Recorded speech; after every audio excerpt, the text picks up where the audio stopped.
trident there. Yeah, this one is from Goggins. David Goggins gave me this one. That's his coin? Yeah, he's got his own coin. So you need a Dan Crenshaw coin, bro. I do. This is kind of a big coin. It's a fat one. It's not one you can really carry in your pocket. No. So it stays on the desk. He's really trying to outdo everybody else's That's coin. That's David Goggins. The uncommon amongst uncommon men, even with your fucking coins. Dude, Jesus. So that coin's not going to be that big. I'm still working on it. Are you going to get a coin? For real? We are, yeah. We're way behind the power curve on this. We need one. It's all about, you got to get the right symbology in there. You got the right amount of Texas, the right amount of seal, the right amount of Congress. It's all, you got to pack that into the right symbology. So. Yeah. Test different ingredients. Try it over and over again. Yeah. Till you get the bacon right. Basically. Yeah. Basically. Well, thanks for being here, man. Appreciate it. I'm glad to be here. This is pretty cool. You rose to prominence through a joke. Isn't that strange? Yeah, I mean, a form of a joke, yeah. Yeah, Saturday Night Live. Yeah. That was a weird moment, and I was like, ooh. It was. You handled it really well, though. Well, thank you. When that happened, it was a Saturday night, obviously, Saturday Night Live, and we heard about it the next morning. I got a lot of texts, and everybody's like, oh, hey, man, you made it. This is a bunch of SEALs, too. So the SEAL community is not prone to... this righteous indignation kind of reaction. They're more likely.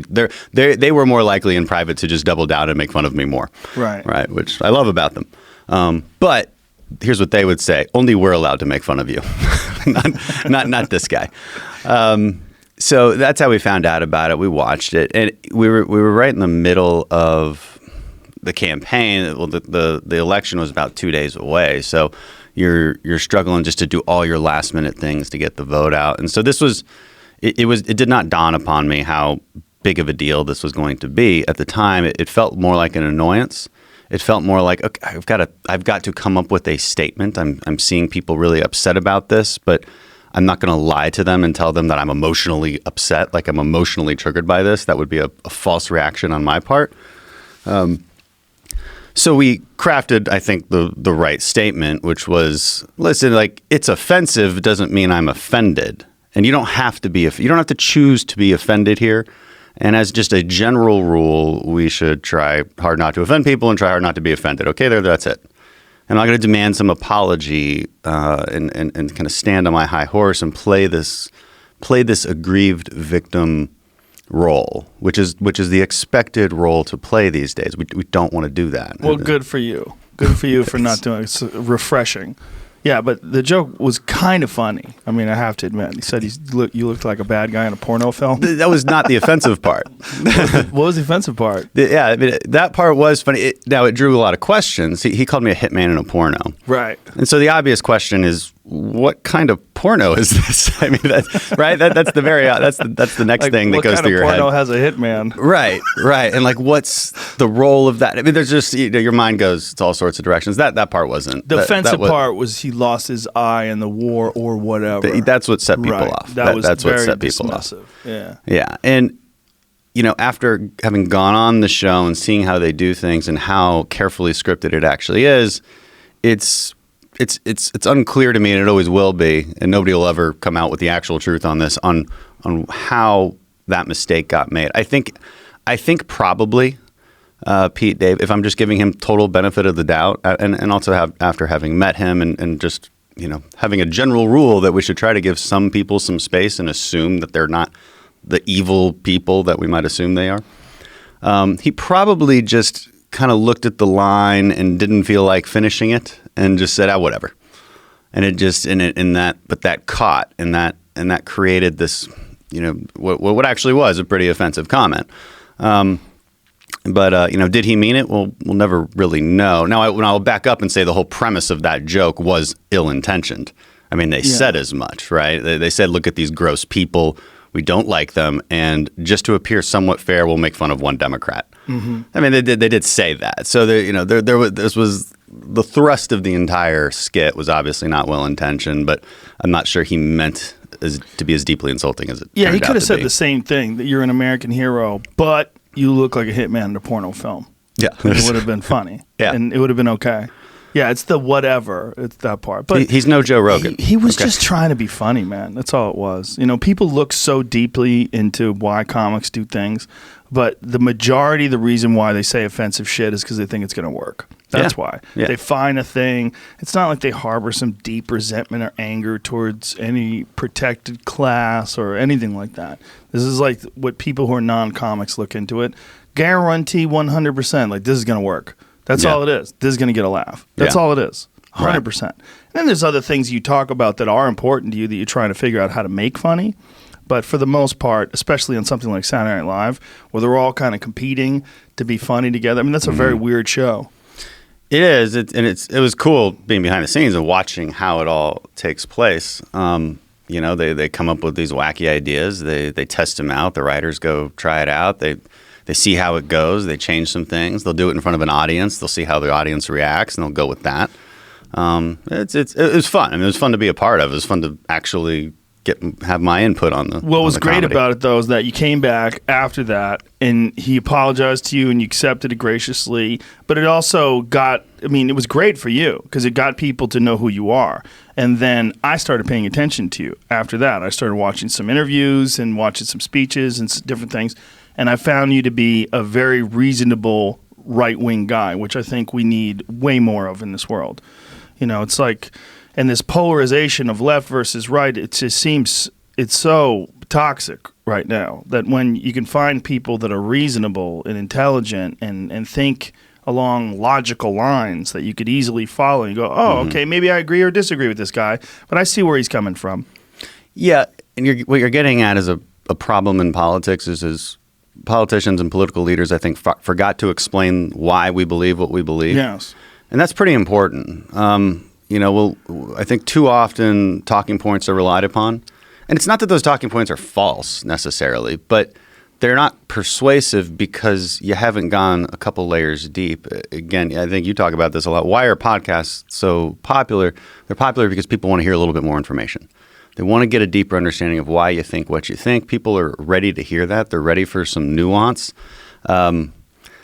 That being said, being in politics, you wouldn't think that we're getting any closer to nuanced conversations. Well, I think political conversations on podcasts are opening up a whole new door where you understand people like Tulsi Gabbard or Andrew Yang or Bernie Sanders, the people that I've had on this podcast. One of the things that I've talked to people about, they said, I didn't know that Bernie was like a normal person. You hear him talk, and you know, it's always in these very quick sound bites on television. He's always yelling about wealth or race or something. He looks like a madman. Yeah. But then you sit down and talk to him in a long form conversation. You let him expand on his thoughts. You go, oh, he's a reasonable guy. He just has this. These are his principles. These are his ideas, and he's not a cartoon.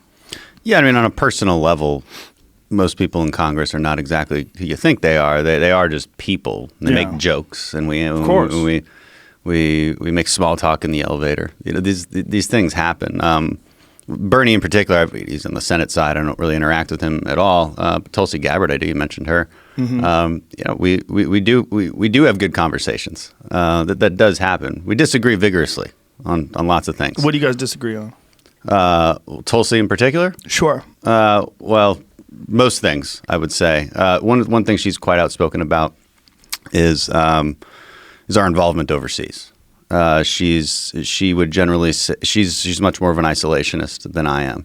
What I remind people when we're talking about that particular subject, why do we keep troops in Syria? Why do we keep troops in Iraq? Why do we keep troops in Afghanistan? Isn't the war over? Why don't we bring the boys back home? And the answer is this is not a conventional war. This is not something where you sign a peace treaty with a uniformed army.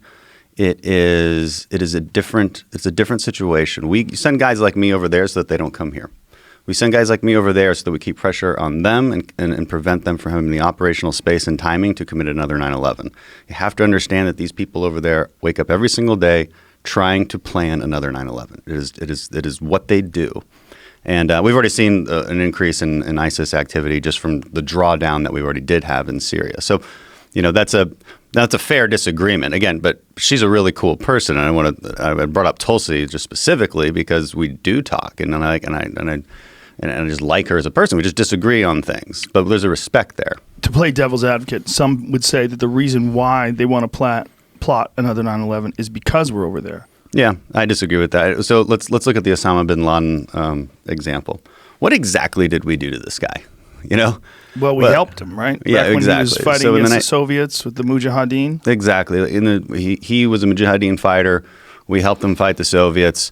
We protected Saudi Arabia from invasion from Saddam Hussein. That's his homeland.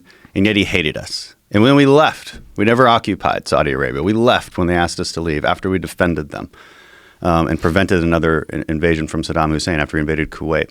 What is it we did to make this guy so mad? And the answer is we didn't do anything, objectively speaking. He hates us because of our Western ideology. He hates us because he hates us. And that's hard for us to understand because it's not logical, but it is the truth. And it's the prime example of why this is a long-term fight, and it's not likely to go away anytime soon. And the last thing I would say, the world is a very small place. When we pretend to ignore things going on in the Middle East, we can pretend that they won't come here. But the reality is that's a 12-hour flight. And the speed of information travels even faster. You know, when we were seeing a lot of attacks in the U.S. and in Europe, when ISIS was at its peak, as its peak strength, that was because they were able to radicalize online. Notice that they've stopped having that power, and it's because we actually took the fight to them.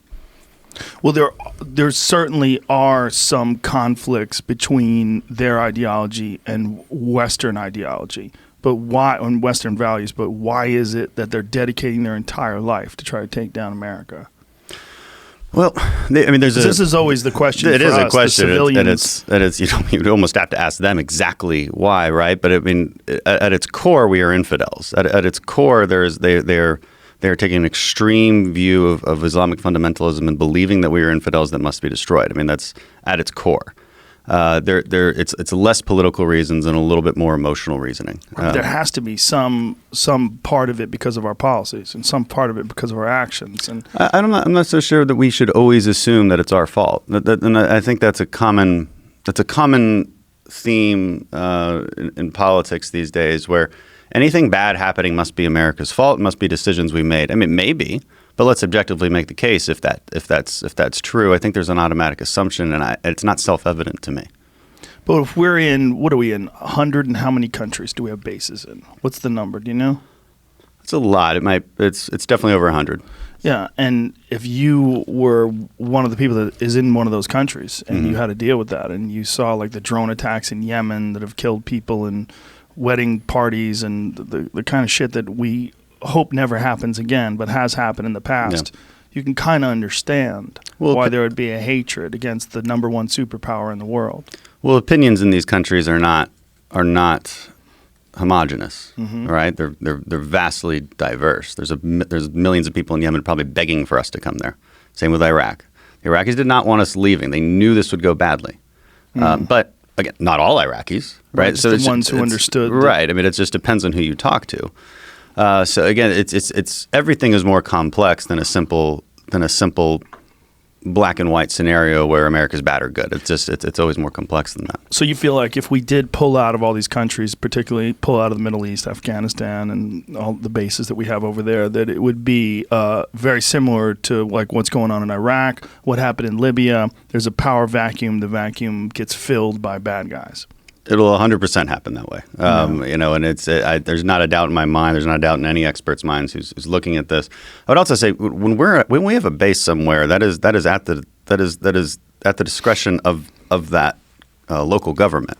There's no cases here except in the case of Syria, where their local government, Bashar al-Assad, doesn't want us there. That's the only case that I can think of, and that we don't have an agreement. A status of forces agreement with the government there. So I don't think it's quite right to paint it as some kind of imperialistic occupation. That's just not how we do things. And you're right over there? Yeah, I'm just making sure the sound is off. Good for you before anything actually did happen. Now, do you think that this is a political ploy, that this is a popular thing to say because so many people that have a cursory understanding of foreign policy, they look at our military bases overseas and they say, hey, let's bring those people back. Let's end these wars. Let's stop spending this money. But you're not the only one that's told me this, and particularly not the only one that's told me this that has a military background, saying it's virtually impossible to prevent any of this stuff without having bases over there. That's 100% right. Yeah. I mean, and you need that relationship with the host nation, of course, that you want to partner with. And that's generally what we do, especially in the special operations community. When we're in 100+ countries, we're there to partner with them. We're not there doing our own thing. We're there partnering and training and equipping and enhancing their capabilities. So that's part of what we're doing. The other part is just knowledge. We want to know what's happening. If we don't know what's happening, why do we have embassies everywhere? Part of that is just relationships and knowledge and understanding of what's going on, because we can't look at it from afar and actually get it. It just doesn't work that way. So and again, I'm not. I think it is reactionary to just assume that we have bad intentions all the time and that everything is America's fault. I hear that constantly. Mostly coming from the left, but that isolationist sentiment certainly comes from the right as well, and it's a reaction. It's a reaction to the Iraq War and some of the mistakes we made there. It's a reaction to Vietnam. That's never left the American psyche in many ways. But these matters are complex, and they deserve complex reasoning and analysis and a little nuanced understanding. And I just think that's how we should look at it. We don't say that we're always right. That's not what I'm saying. Right. It's no one gets really educated on it. It's not like there's a cursory, examination of this that's given to the American person, like when they sign up to register to vote. It's like you don't say, okay, before you vote, let's explain to you what's going on, and this is why there's bases here, and this is why we do this. And I mean, not even as a real simple explanation of these things. It's just have to go searching for it, or you have to rely on political pundits who usually have a bias one way or the other.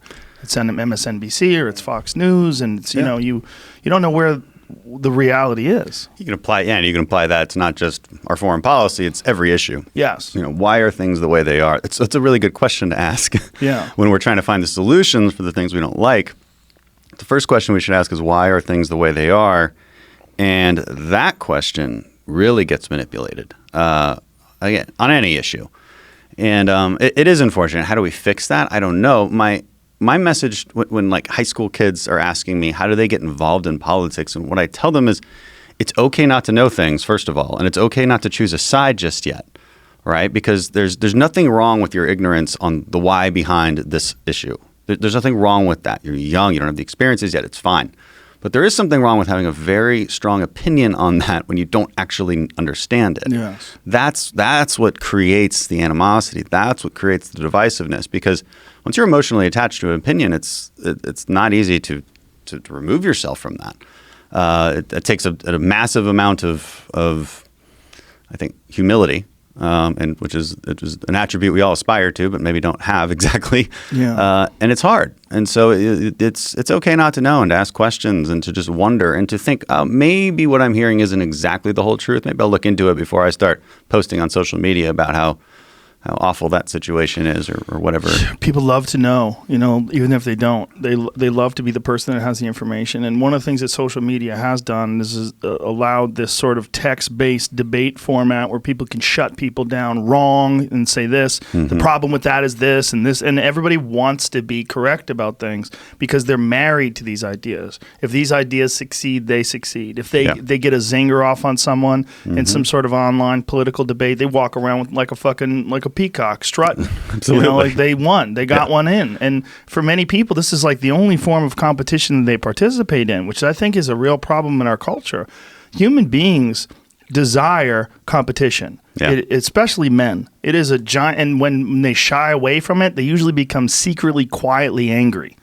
And they harbor resentment and bitterness, and they never understand the feeling of losing and getting better, the feeling of failing and improving, the feeling of not knowing something and then learning something. Like these things are critical, and to pretend that you know something when you don't, it's a terrible way to go about your life.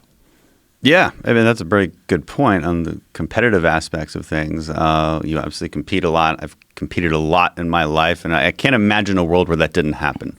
And I can't imagine a world where I didn't have to suffer as a kid through some losses in my soccer game And then when my parents didn't say, well, you deserve to win, they said, well, you lost.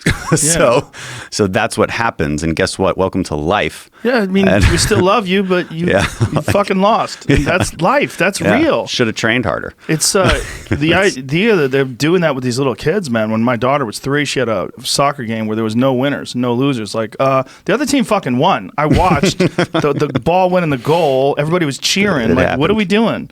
We're not keeping score? Yeah. This is bananas. You're going to, it's soft times. And this is what we're living in. Soft times create soft people. Yeah, that's right. And we talked about this before the show. I'm writing a whole book on this, actually. I'm glad. It's about outrage culture. It's about becoming too soft. But I try to make it a productive conversation. Each chapter will be lessons, derived from my own experiences and derived from psychology, derived from kind of ancient truths, actually. Nothing I will say in this book is going to be new. But that's kind of the point, and that's how you know it's good.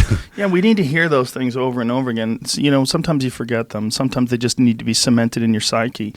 And competition doesn't mean being mean. It doesn't mean people, they're associating it and equating it with either violence or aggression or toxic masculinity. There's all these words that kept thrown around for people feeling bad because they lost.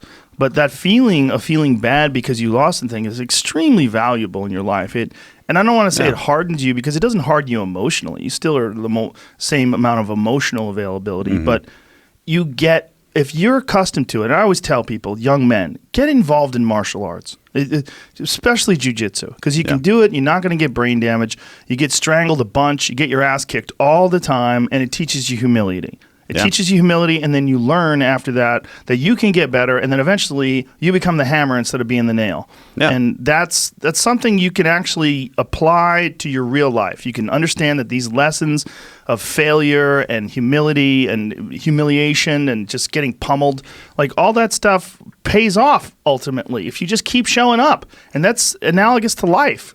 In life, if you can just keep showing up and keep working hard, you're going to have setbacks. But you don't let them define you, and you can move forward. But if you don't, if you just like, the world's toxic, and we need to nerf everything, and everyone needs a safe space, well, we're just going to make a whole island full of pussies. And we're in danger of doing that.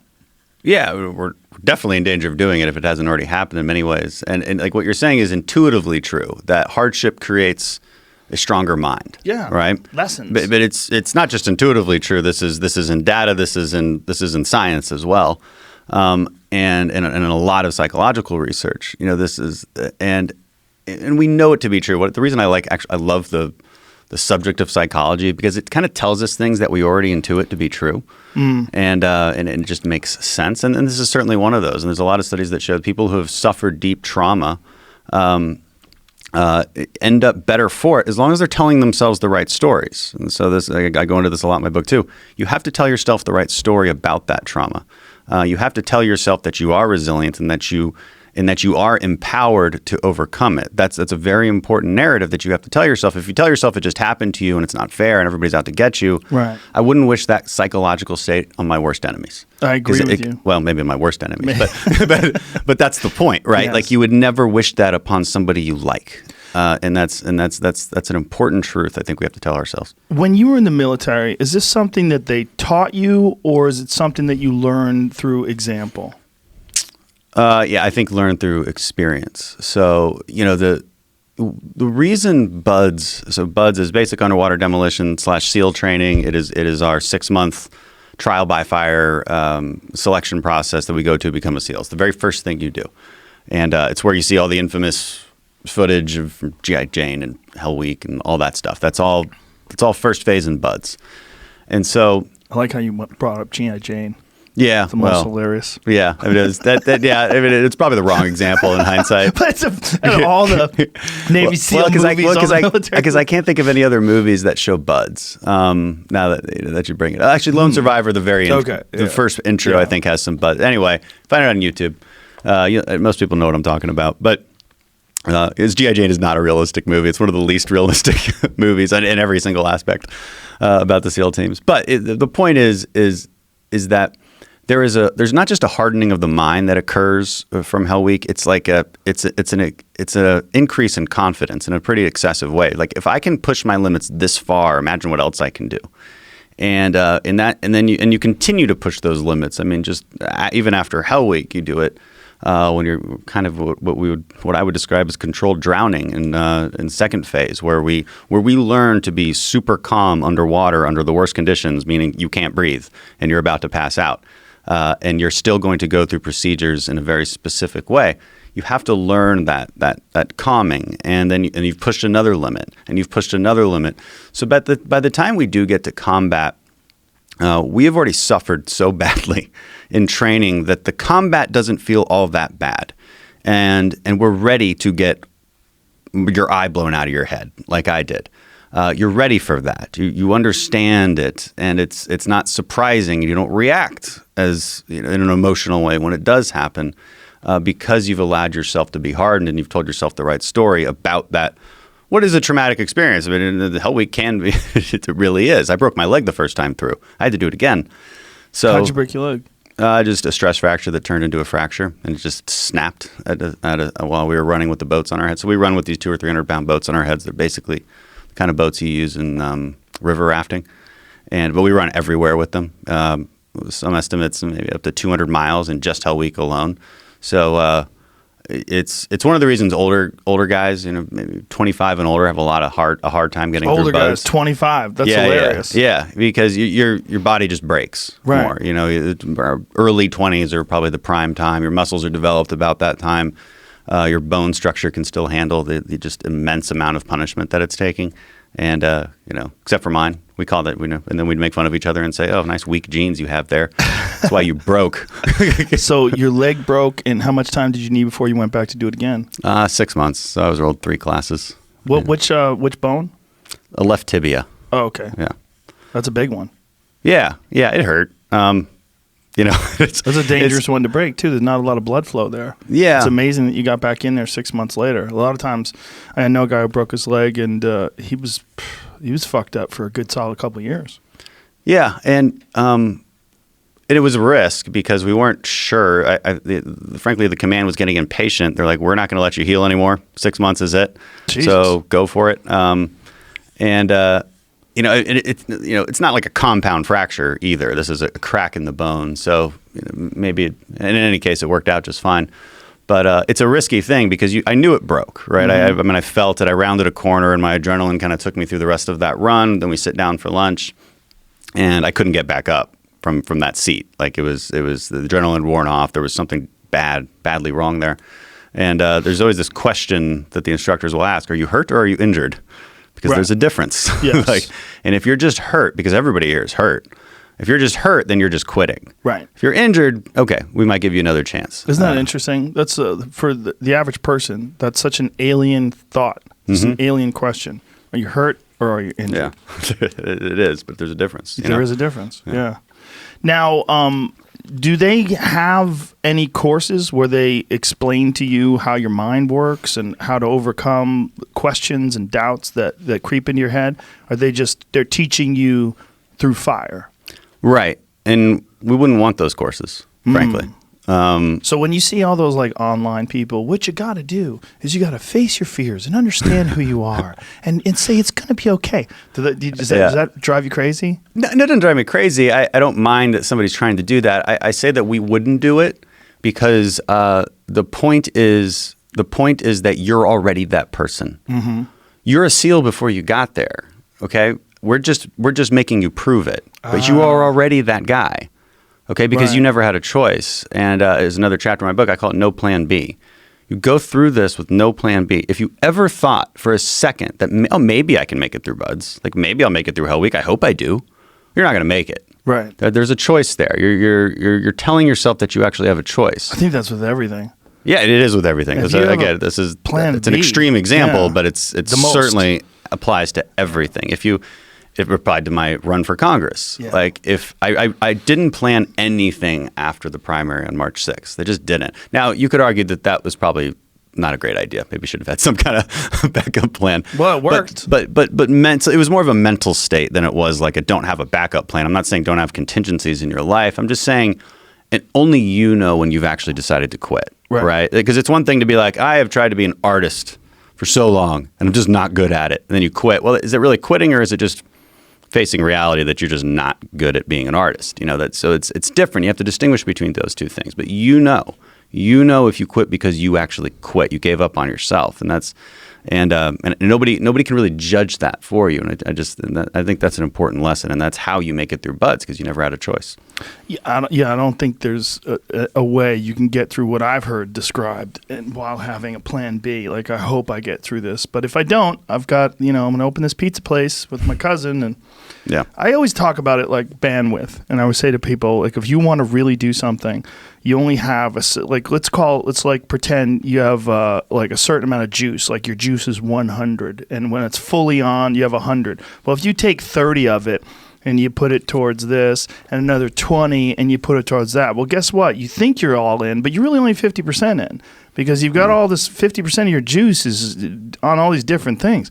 You got to be 100% involved in what you're trying to do at your best. Yeah. If you're not, like for fighting, that's a big one. When I tell guys, there's a lot of guys that I know that are kind of 1 foot in, 1 foot out. And I'm like, get out, because there's a fucking animal out there. There's some Mike Tyson when he was 20 years old, and he's going to rearrange your liver. Yeah. Like, don't do it. Get out now, because there's people that are all in. And when you're half in, those people that are all in, you become their highlight reel. That's probably good advice. It's the best advice. It's the best advice. You see it. You see guys that are starting to think, well, maybe one more fight. Like, fuck, stop. Just stop now. Yeah. Don't do it. That's how you get hurt. Yeah. It's an interesting thing, because of this world where there are so many people that are teaching lessons, that are teaching, what you got. But then there's real ones like Jocko. Like when a guy like Jocko says something, everybody listens because he's done it. Yeah. Like, this is real shit. And, you see his watch every morning on his Instagram, 4:30 in the morning. So annoying. He's up. It's fucking very annoying when you wake up at 8. I'm not a morning. We're not all morning people, Jocko. He's not either. Guess what? He's not a morning person either. Yeah. He'd like to sleep in, but he gets up and he fucking gets after it. And that guy's fuel for fucking millions of people in this country because of his books and his videos and all that video. Good. You've seen that video? I don't think I've seen a lot of them. I'm not sure which one you're talking about. The one good, I think about that when I run, because it's talking about things going wrong. Good. Chance to get better. Good. Yeah. Everything fell apart. You're welcoming the failure. Regroup. Yeah. You're welcoming the failure. Yeah. And that's just when I was on his podcast a while back, and I hadn't gotten to his book yet, and I was like, Jocko, I'm so sorry, haven't read your book yet. He's like, it's fine. It's one lesson you have to know. Everything is your fault. It's extreme ownership. He's like, everything we learn in the teams. I'm like, oh, okay, yeah, I know that, because you taught it to me. You were, he was the head of trade it when I went through, and God, he just crushed us. I'm sure. Every training op was there's people on this life that are born to crush things. Yeah, that guy's born. He's put here to crush things. He rolled my friend John Dudley, who's a professional archery coach and a bow hunter, and he wanted to learn jiu-jitsu. So we started taking some classes, and then he rolled with Jocko, and Jocko literally broke his neck. He broke a bone in his neck, and he didn't even mean to. Broke the other guy's neck, yes, just to be clear. He broke a bone in John's neck. He's got something in the back of his throat that still tickles him to this day. Where it's none of this calcified. Surprises me that Jocko broke somebody's neck. I told him, I'm like, don't fucking roll with that gorilla. What are you, crazy? The guy's 5'10", he weighs 240 pounds. Don't fucking roll with him. He's a terrifying person. Built for jiu-jitsu. Yeah. He's built to snap things off. Yeah. That's what he's built for. It's exactly right. But people like that have real lessons because of real success and real failure in life, and a real understanding of what it takes to motivate people and what it takes to be a leader. I think those guys are extremely valuable, but they get watered down by so many people that are out there giving lessons and like making a career out of being a motivational speaker, when you just want to grab them and go, what the fuck have you done? Right. What have you done other than motivate people? Right. And with words that are, you like collecting words out in the field and jumbling them together, and you're like a word harvester, and you're putting them together, but they're not really coming from a real place. Yeah. And then the question is, are they successful? Maybe they are. But you're right. If you're not backing it up with, I think, real experience and a real story to frame the argument that you're trying to make. And maybe the argument's the same as the other guy that you're talking about who doesn't really have the experience. But if it's going to be powerful and meaningful to somebody, I think it does have to come from a place of experience. Well, it's one of the reasons why I really like politicians that have served. I think it's so critical when you're talking about sending people overseas to have an honest understanding of what that really means and to have been there.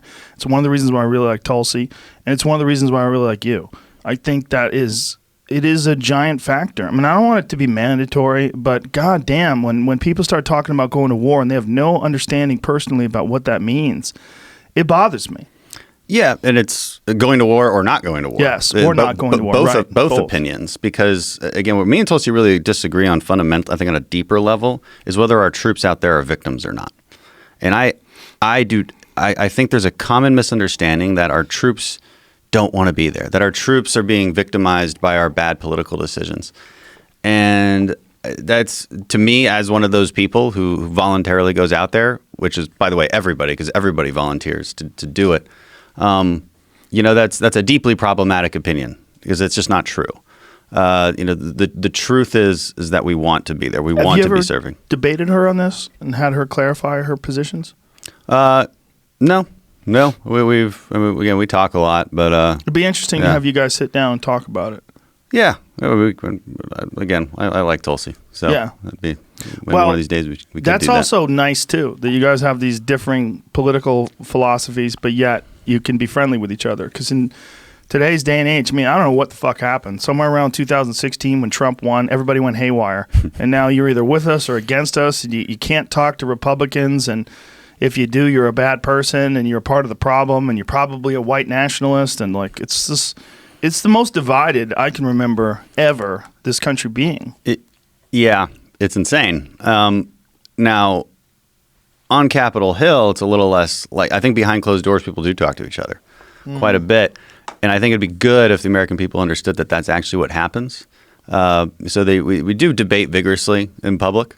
And some of us don't talk to each other, just to be clear. It's not, why don't you guys have a reality show? Not everybody. Yeah, wouldn't that be? Well, we kind of do, Real right? People of Capitol Hill. I mean, we kind of do. I mean, I put so much of what I do every day out on social media, and others, as other members of Congress do sometimes. Well, it's a new thing, right? Yeah, and it's a great way for people to get to know you. I think there's a lot of value in that. Yeah. The old political way of thinking is don't say too much because you'll get crucified for it. And stick to your talking points because there was for a long time, and there's still this argument to be made that there's no reward for being open and honest about things, for having that nuanced conversation. And that is still true, by the way. I've certainly discovered it on my own. Really? How so? But just the backlash. I think the backlash that you'll get from certain groups of people is quick and swift and unforgiving. And this is why now, again, is it worth it for me? Yes, I think it is, because I'd still rather have that open conversation. I'd rather sit with you for hours and actually get through this stuff. I think that backlash is just the vocal minority. And I think there's a tremendous amount of people that are happy that you've done that and support you for doing that. They're just not vocal about it. I think you're probably right. Yeah, I know for sure. Because when I talk to my buddies that when I said, hey, I'm having that Dan Crenshaw, and they go, I fucking like that guy, man. I'm like, did you ever post on his Twitter? No. You ever post on his Instagram? No. Yeah. There's a lot of people like that. Most people are not going to comment on a YouTube video. Most. Right. The vast majority. Most people are going to watch it and go, oh, that was good, or that fucking sucked. I've never commented on a single YouTube video. There you go. Exactly right. I have disparaged people who comment on YouTube videos in the past, but look, I don't have a cubicle job. People get fucking bored. I'd probably be commenting too. But the idea that just the people that are angry at you are the only ones that are paying attention, that it's all backlash. I think you're just not seeing, you're not reaping the positive aspects of it immediately. Perspective is hugely important, and you're absolutely right. But, going back to the political culture, trying to move it into this a little bit more of an open and honest, nuanced discussion, I think is important, and I want to be part of that solution, and it's why I come on a show like this. It's why other politicians come on shows like this. It is moving in that direction, and I think it's a cool thing. I think so too, and I think people need to understand that there's, what are the motivations behind these decisions? Like, what's the thought process behind these decisions? Right. You just don't never get that on one of those panel shows where there's two people barking over each other, and you got 5 minutes to talk. Less than that, and that's why on every major bill I'll put out a video. And I have to be conscious of how deep I can go into the policy because, again, people will just stop listening at a certain point. So there is the appetite for long form discussion isn't all that big, but 2, 3 minutes, 5 minutes. Is this on YouTube or what do you? I put them on YouTube. I put them on I put them on all my social media accounts. So, and on every big bill that we're voting on. And I just try to explain, okay, why am I for this? Why am I against this? Here's the reasons. Here's what the other side says. Here's what I say about that. Okay, and so just let me explain to you why I do what I do, and it's turned out people really like that. No, people love that, and it didn't exist before. Yeah. I mean, we are the first generation that's experiencing politicians having their own channels to express themselves. You used to have to go to NBC or CBS or what have you in order to, and you had to be prominent enough to have a conversation with someone. Like, they're only going to talk to a select number of people, and the only reason why they're going to talk to those people is because they think those people would be viable in terms of the amount of numbers of people that would tune in so they could get a good advertising money for it. And that's really the market. That's what it was all about. We're in this new world now, you know, and I think it's for the better for everybody. It is. I mean, like everything, it's got its pros and cons. What are the cons? Well, social media in general, I think, allows a lot of that vocal minority who's mostly angry, and it elevates that to a high extent, and it makes us a little angrier at each other, I think, and that's just a downside. Now, does that mean I want to get rid of social media? No.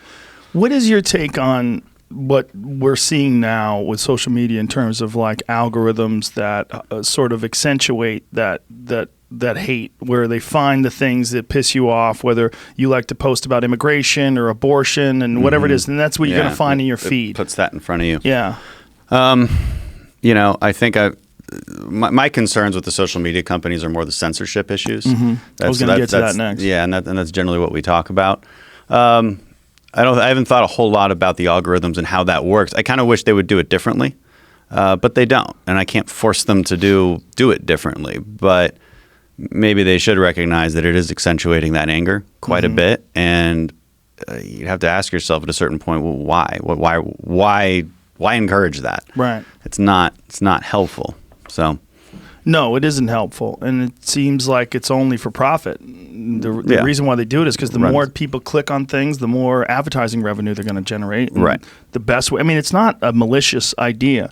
It's just the algorithms have figured out what's the best way to keep people engaged, and that's through outrage. It's not through cuteness and adorable memes. And it's frustrating that you know what tweet is going to get 50,000 plus likes. Yeah. It's got to be hard hitting. It's got to be punchy. It's not going to be like your nuanced, thoughtful take on issue X is not going to get a ton of traction. And so there's an incentive there. And again, so we can, and it's not totally the social media company's fault. Like, we always have to look to ourselves as a culture, and I think, and be a little introspective, and just ask ourselves, like, why am I reacting? Do I want to be this way?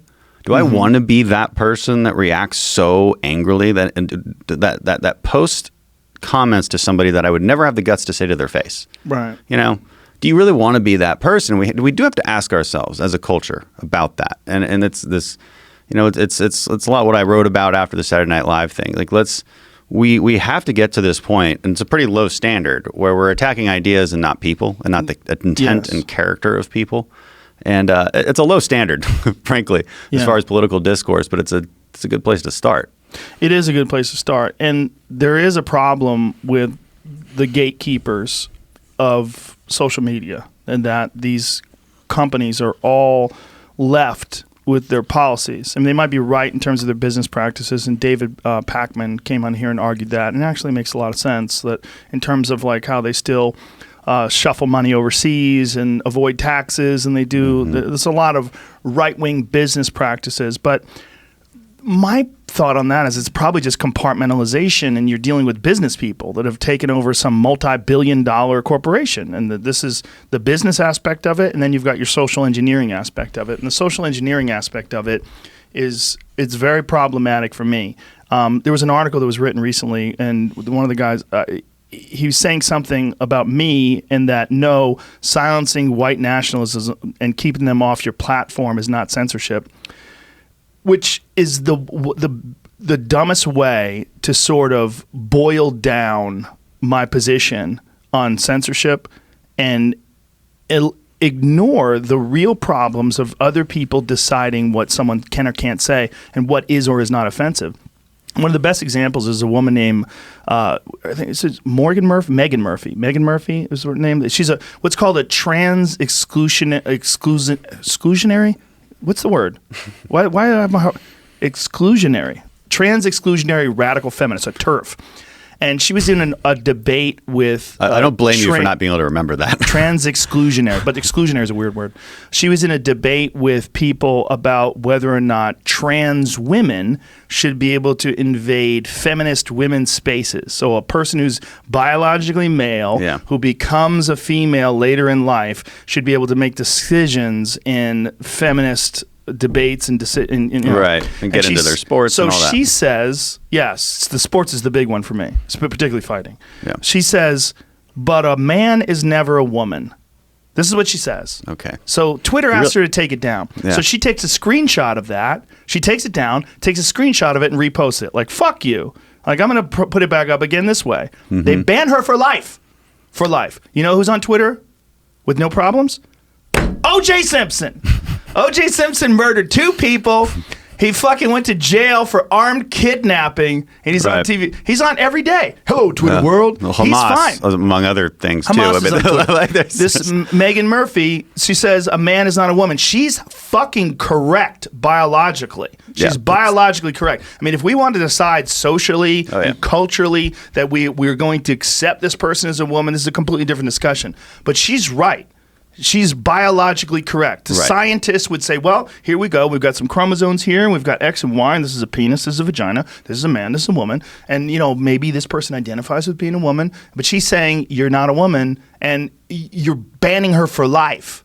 This is crazy. It is. But it's woke culture in its most boiled down form. It has nothing to do with white nationalism. It has nothing to do with race. It has to do with a person that feels like their own particular protected group, being a feminist, being a woman, and trying to like carve out rules where women are protected. And she's saying, well, I don't like the fact that these trans women are entering into this space and dominating it in certain aspects. Right. And it's an example of this intersectional coalition that they've created, coming to terms with itself.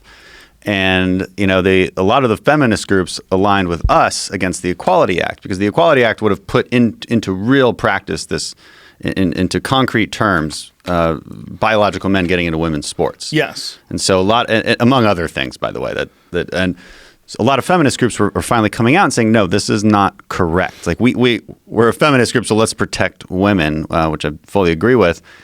But you know, on a deeper level, it's interesting to watch that intersectional coalition just implode. And it stems from this desire on their part to divide everybody up into 3 categories of oppressed, the oppressors, and then the champions of the oppressed, right? And the woke culture is the champions, of course. That's how they label themselves. They label their intersectional coalition as the oppressed, and then they have this whole other kind of intersectional coalition of oppressors, and they connect it all with the worst of the worst, which is white supremacist Nazis. And so they say you're all connected with that somehow, even if you're just making a pretty bland statement about biological men and women. Somehow that connects to this, and this is how you see them reason their way through it. And what that does is it undercuts real basic arguments, because you're attacking the intent of that argument, because you're connecting it with the worst of the worst, right? Yes. We kill Nazis. That's what our country does. We did it.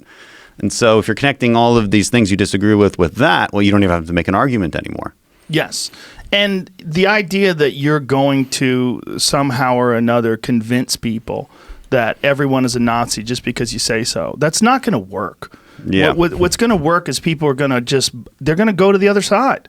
You're making more Republicans with this crazy talk. You're Well, I hope so. Well, that's really what's going on. I mean, my friend Chris Pratt wore a T-shirt that said "Don't tread on me." I remember that. I what posted the about fuck, that. man? It's a goddamn ancient flag representing our separation from England and our want to be able to start our own country. I mean, that's what it was. Yeah, exactly. And it gets to a deeper culture war. There's many fronts on the culture wars. This is a big one. Is America based on bad things or good things? Are we good, intrinsically good, or are we bad? This is a huge fissure in the culture war right now. And I have a lot of fear that these things are boiling up and that we're destroying the few things that hold us together. You know, as a country, like what makes us Americans, it's not ethnicity. It's not religion. It's not even really geographic area because our geographic area has changed over time. It is ideals. It is ideals, and those ideals are symbolized by certain things, and that's the U.S. Constitution, the Declaration of Independence, the Pledge of Allegiance, the flag, the national anthem. Like these things matter, and I think they're very important for a culture, and this actually all ties back into this sort of oppressor-oppressed kind of ideology. Because if you tell people that they're oppressed, well, then they have to look for an oppressor. And that starts small. It starts with your parent or your boss or somebody you don't like. Okay, it's their fault. That's why I have something bad happen to me. It's somebody else's fault. And then it grows into groups. Okay, now you get into identity politics and pitting identities against each other. Then you're starting to blame institutions. Okay, and this is kind of when we talk about Bernie Sanders, he's doing this often. He's blaming institutions for our issues constantly. That has morphed into blaming the entire country. The entire country as an American ideal is to blame. I just think that's really both. I think it's historically inaccurate. I think it's inaccurate objectively. But I just think it's dangerous. I don't think it can go anywhere good unless you just want total revolution, which I think some people do.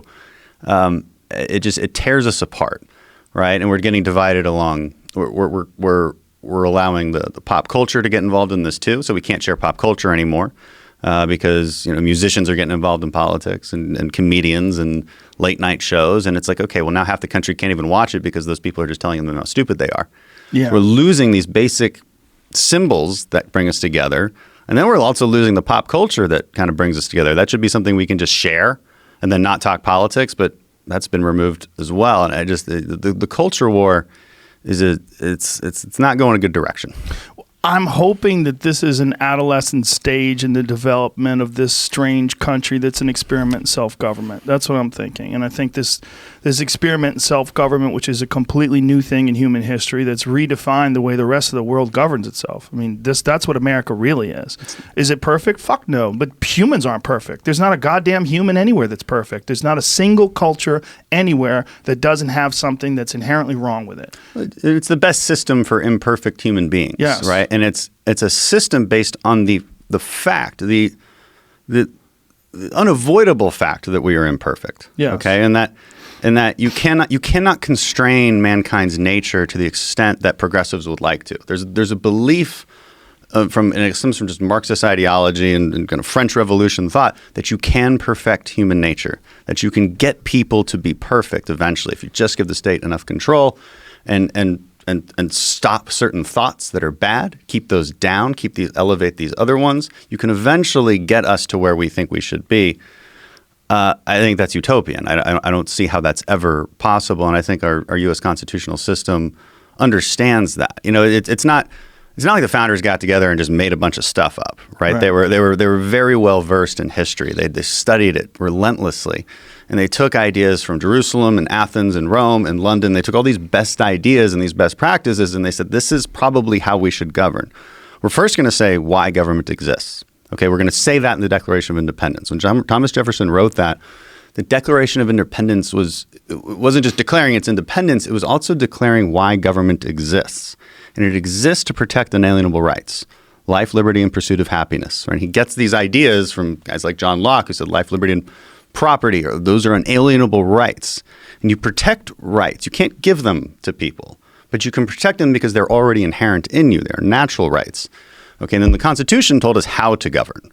So like, how do we live together? Well, there should be checks and balances. You should have an emphasis on local state control because the problems are closest to the people and they should be closest to the representatives down at that level. 51% of the population shouldn't be able to tell the other 49% what to do. You know, we should have an electoral college so that the biggest population centers can't tell everybody else what to do. There's important structures like embedded into the Constitution that have allowed us to actually last, I think, as long as we have. We have the oldest it's the oldest document in the world. It's the oldest constitution in the world. So we're one of the youngest countries, but we're the only ones that had such a long-standing constitution. I think that's important to realize too. It's very bizarre that they had the insight to realize that shit could go so sideways, that they put all these checks and balances together that actually can reasonably well, in a reasonably well way, work today. Yeah. I mean, there's a lot of people that disagree with a lot of the aspects of it. One person, one vote. They would like that. They don't think that representative democracy is as important now because we have this ability to communicate that we didn't have in the 1800s. You know, you had to send a fucking pony with a letter on it in order to get your word across. Now you can actually tweet and you could vote online if we so deem it and we made it legal. But the Electoral College, do you feel like that, and especially with like things like super delegates, do you think that that's still the way to do things? And it's still an effective way to? Yeah. Why is that? Because the alternative is the 51% versus the 49%, and that what that really boils down to is New York and Los Angeles telling everybody who the president should be. But the vast majority of people don't live in New York and Los Angeles. New That's York exactly is like the problem. 20 million and 9 million or something in New York. I'm just saying, but that's the issue, right? Because you really are you're, and when people congregate in population centers, they also tend to start to think alike. And I just think, and on a more fundamental level, look at the difference between Democrats and Republicans. People always wonder what that difference is, and there's a lot of differences, of course. But a really kind of simple heuristic to think about it is the word Democrat and Republican. Okay, one believes in a pure democracy, one believes in a republic. I'm not saying Democrats believe in total pure democracy, but when you're saying abolish the Electoral College, you are saying pure democracy. You're saying 51% of the population can tell the other 49% what to do. The Electoral College is a check and balance against that gives those states in the middle some kind of voice that they wouldn't have otherwise had. It makes them. Why is everybody in Iowa right now? Do you think they'd be in Iowa if we didn't have an electoral college? Good deer hunting there. Yeah, well, that's a good reason to go. But they like corn. But the reality is they would only be campaigning in the big population centers. They wouldn't bother going to the rural areas because you're going to get the most bang for your buck going to just the populated areas. In terms of campaigning physically. Physically, and also who you're accountable to. So that's the most important thing. Who are you accountable to? You're not going to care if you're accountable to the rural areas like you should be and to the middle of the country like you should be, because if you only care about 51% of the vote, you're just going to go to those main population centers and you're only going to talk to them and you're only going to care what they think. And I don't think that's good. That's not good for democracy, especially when we have such a wide diversity of preferences and just styles of living across the country. Is it still that important to be physically in a place to campaign? To physically go to Chicago to campaign, to physically go to Iowa? Yeah, I think people want to see you. You know, there's a good argument to be made that Hillary Clinton lost because she just didn't go to Wisconsin in those last days. So I think people want to get to know you. People want to see you. Well, the good argument with Hillary, too, is people didn't believe she had enough energy to go and campaign. And I don't know. I never met her. You know, I can't tell you what the inside look at that campaign was. I just know it didn't work. Yeah. Whatever happened. When you think about what are the problems that we're facing today in terms of voting and registering to vote and primaries and electing someone from your party to get to go against other parties, and this whole process, this convoluted, gigantic, involved process, could that be simplified? Do you think that in any way doing something online and having your ability to register to vote when you get a driver's license, sure, and that it automatically registers you to vote, are there ways to get more people involved? Well, there's two different philosophies here. Are you just trying to get everybody to quickly spend 5 minutes of their day and then vote? Well, that's what they're doing for the most part anyway, don't you think? A lot of people? No, if you have to actually take the time to register and go to the polls, you're going to do at least a little bit more research on what's going on, I think. You haven't talked to my friends? Yeah, It's a lot of, I know a lot of not people saying that are- everybody, that are not saying voting that are everybody, but you're going to barely paying get. But I attention. think you'll exponentially increase that number when you. The other problem is simple election security, and if we're worried about the Russians hacking on our elections, then I fail to see how putting everything online is also a good idea. So that's we can't be worried about both things there, and we are worried about Russians hacking our elections. They've obviously tried.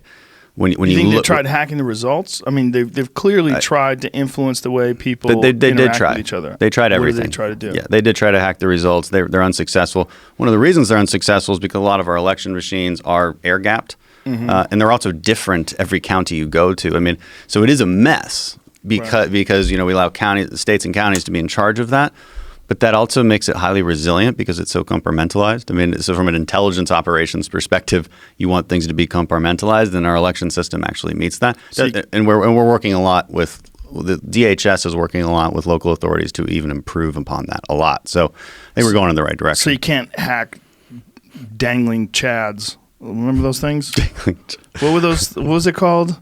Those things that hung. It was just a hanging Chad. Hanging? Just hanging? It wasn't dangling? It could have been both. I don't That's totally different. Do you remember that? It was like they weren't exactly sure whether or not a vote counted. They had to examine them.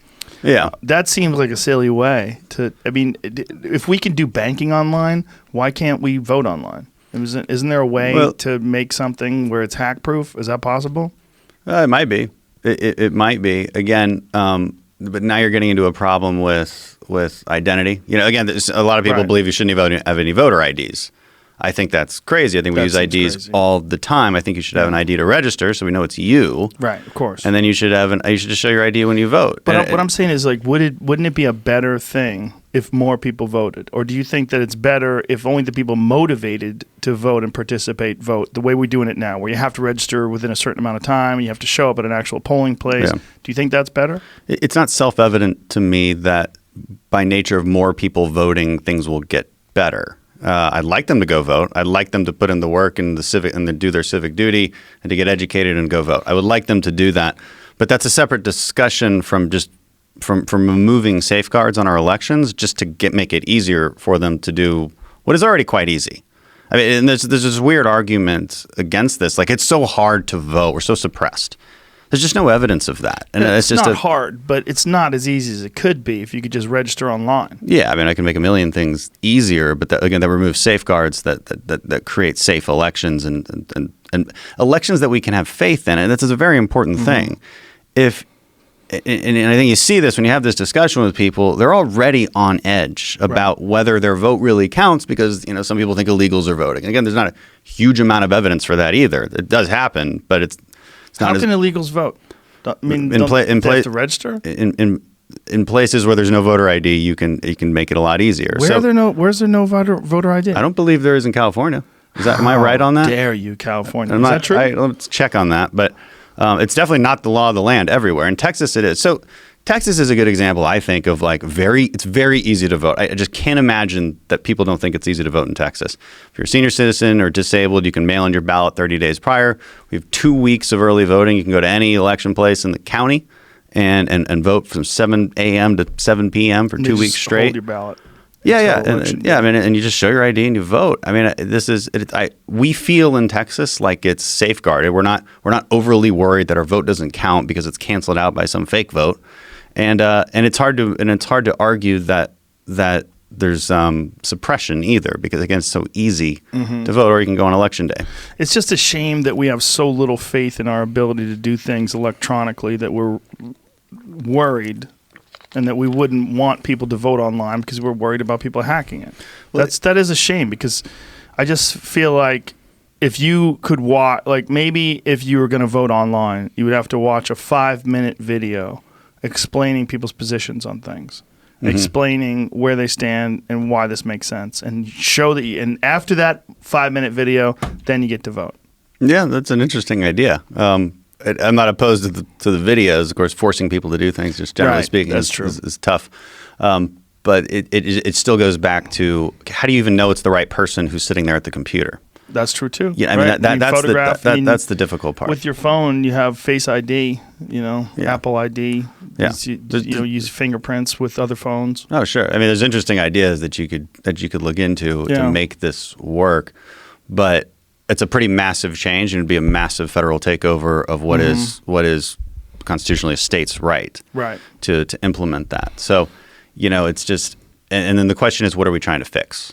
When we're going to do a massive change onto something, what kind of improvements are we expecting and why? And those are just good policy questions to ask. It doesn't mean we don't have those discussions. But there's always been an issue with voter turnout, correct? I mean, it's a fairly insignificant number of people that actually wind up voting, right? Yeah, but is that whose fault is that? That's a good question. It's the people who don't go to vote. Right. so do you think that those people, fuck those people? They're just lazy and they shouldn't have a say? No, not at all. It's just that I just would encourage them to go vote. Right. But isn't it been fairly consistent, like the number of people that vote, the percentage of people that vote across the board? Yeah, but again, it's not self-evident that that's a problem that it's up to government now to force that into a fix. I'm not sure I see that argument. It's not self-evident that things would all be better if we forced people to vote or made it so easy that they didn't have to think about it at all and just got on their app and voted. So, yeah, it's an interesting question. Do we want to increase voter turnout? And then, yeah, sure. But how do we do it? I think civic education is a more appropriate answer to that, as opposed to making it as easy as buying something at the grocery store. Civic education in what form? Starting with our schools, we don't teach a lot of civic education anymore, and I think that's obvious from our political discourse sometimes. It's not required like I think it should be. The basics, like where does government happen? If you're concerned about your schools, should you go to your congressman or should you go to your mayor or who do you go to? Right. We don't even tell people this stuff. It's like, no, you should get involved in your school board elections for one thing. Just as an example. It's just a lot of things that I think need to be taught before we. So I think we're trying to solve the wrong problem when we say, well, voting's not easy enough. I'm not so sure that we're hitting at the heart of the issue when it comes to voter turnout. When people talk about issues in this country, there's a giant divide with one thing in particular, and that is mass shootings. Mass shootings and gun control. There's a giant divide between people that are Second Amendment advocates and people that want to round up all the assault weapons and take away all the guns, and they think the guns are the problem. When you see this pretty disturbing increase in mass shootings in this country, what is your take on it, and what do you think could be done? Well, it's awful. They're terrorist attacks, and I think it's safer to call them that. Whether depending on how you define a mass shooting, and how you define when we look at murder statistics, we're actually at a very, very low point in our history. I mean, look at the early '90s; it was vastly more murders by gun than we have now. Just statistically speaking, what's that because of? Do they know? Well, there was a massive kind of war on crime, I think, in the '90s. Increase in police. You had some of the crime bills that went through, which are obviously the source of a lot of debate right now in the Democrat primary. And there was an approach to fix that. Okay, tackling gang violence, tackling all of these things. And we live in a much, even though you wouldn't think so, because of these kind of theatrical. Again, they're terrorist attacks. I don't know what else to call them. Because the person doing it is trying to commit terror, right? And for different reasons, of course, but or at least they attach themselves to some kind of reason. But in the end, they're angry at something, and they've probably been taking some kind of psychotropic drugs over time, and they've gotten to this point, and they'll attach themselves to whatever reason they need to do this, and it's awful. So how do you fix that? We have to understand the problem. We have to diagnose it. And then we got to, and I think we have to be realistic about what the solutions really are and what our ability to influence those outcomes really is. And that's an emotional conversation for people. We've been dealing with it for the last few weeks, of course. I mean, it's front and center in the debate. And so, but we got to have it. What can be done? Yeah. So obviously the reaction by many is to go after the tool, right? To go after the guns. I don't think that's the right approach. It's not again, it's not clear that would actually solve the problem. There's two main requirements when you're looking at an approach to gun control. It's like, does it infringe on law-abiding citizens' rights? Number one, what's the answer to that? And two, is it going to actually affect the outcome that we're trying to affect? Is it going to feel good or is it going to do good? Okay, and I think the vast majority of proposals fail both of those standards. They definitely infringe on law-abiding citizens' rights, and they probably wouldn't even solve the problem. Look at example is assault rifles. Or it's not, ARs. Okay, they're called assault rifles. They're really, the reason they're an AR is because they're called Armalite. That's a brand. Assault rifle is not a real thing. It's not a real definition. And but what if you banned them? Well, rifles are responsible for less than 3% of all gun deaths. About 2.66% of all gun deaths. Okay, hammers and knives, I think, are responsible for far more deaths. Is that true? Yes. Hammers and knives are responsible for more deaths than rifles? Got statistics. Including ARs. In my bag. Yeah. Really? Yeah. Rifles account for 2.66% How many of folks gun are killing deaths. people with hammers? Well, I mean, it's a good weapon, I guess. I feel for real obvious good reasons. if somebody has a hammer. If all you have is a hammer. Well, but yeah, if you have a gun, you're doing pretty well. Even if you don't have a gun, I feel like I could stop a hammer. Yeah, but you're a pretty good fighter. Can't do a goddamn most people thing aren't. about an AR. Well, that's not true. I can take away your AR if you're. For how close do you have to be to do I that? just got to reach it. It's very easy to take away an AR. Yeah? Yeah. How easy? I just need to get a hand on the barrel. You should give And out AR takeaway classes. Yeah, I know. I mean, I've taken those classes. That's why I know it's so easy. Whoever controls the barrel of any gun controls the gun. Right. People don't quite realize that. They think if they're gripping it, then they control the gun. That's not true. Right. We're in the weeds now, though. Yeah, right? we're getting to the weeds. We can demonstrate that. Yeah. Afterwards. So I have a flamethrower. Maybe you can grab that. Yeah. No rifles in here. Is that what that I was? That's Elon Musk's I wasn't flamethrower. sure what that was. Oh, you're going to take a picture with that later. Okay. Can I actually use it though? Yeah, we can turn it on as long as you don't cook the ceiling. Okay, but I can cook anything else? Yeah, you'll be the only one who's ever turned it on here other than Elon. It doesn't have to be in the room. But, yeah, it does though. Take a picture. Well, obviously. Do it in the room. So have you thought about this? I mean, if you had a magic wand and they said, "Hey, Dan Crenshaw, what can you do to solve this mass gun violence? What can you do to solve these mass shootings?" Yeah, I mean, you have to target the source of them, and it's just not an easy conversation. Right. And so let's also think about where these things started. We're talking about the theatrical mass shootings. There's a lot of statistics out there. They'll say we have hundreds of them, which include 4 or more deaths, but these are usually gang violence. So gang violence it's in a category, right? I believe there was 279 mass shootings so far this year, and some of them they do include gang violence. Right. I think it's 2 or more. Is that what it's deemed, mass shootings? Yeah, it might be more. Which is so fucking weird that we have a statistic. Well, that doesn't count. It's only yeah. Well, I mean, you got to draw the line somewhere, and you got to be able Right. to analyze. If you're going to analyze it, you have to look into that. But I think the dramatized shootings that these guys are doing, it all started with Columbine, and it's become this sort of copycat crime that has occurred over time. And we didn't have this before that, and I think that's interesting, and I think it's something to take note of. And it's not clear what you do about that. You have to look for signs of people before they do it. And so one bill that I'm on, which is I've taken a lot of fire for because the people are just, I think, misunderstand what it actually is the TAPS Act, which is the Threat Assessment, Prevention and Safety Act. All this does is give local law enforcement the ability to apply for grants to get training and behavioral threat assessment training and data analytical tools to identify these threats beforehand. And people that are opposed to it, they look at it like red flag laws, right? They combine those two quite a bit, and it's just not true. I mean, the TAPS Act doesn't actually have anything to do with guns. And red flag laws, depending on how they're implemented, could take someone who looks like they're erratic or who has a penchant for violence, and they would say, you do not have access to guns. Right. In theory, that would be how they work. And they would fill a gap, I think, and it depends on the state. Some states have all the ability they need to see threatening behavior and then arrest that person. But it depends on criminal law within that state. So theoretically, a red flag law would fill that gap. The concern with red flag laws, obviously, is there really due process? A lot of people hear that and they're like, okay, that means my neighbor can tell on me and they're going to have my guns the next morning. Well, yeah, I mean, if that's how the law was written, then yeah, you better be against that because that's a terrible law.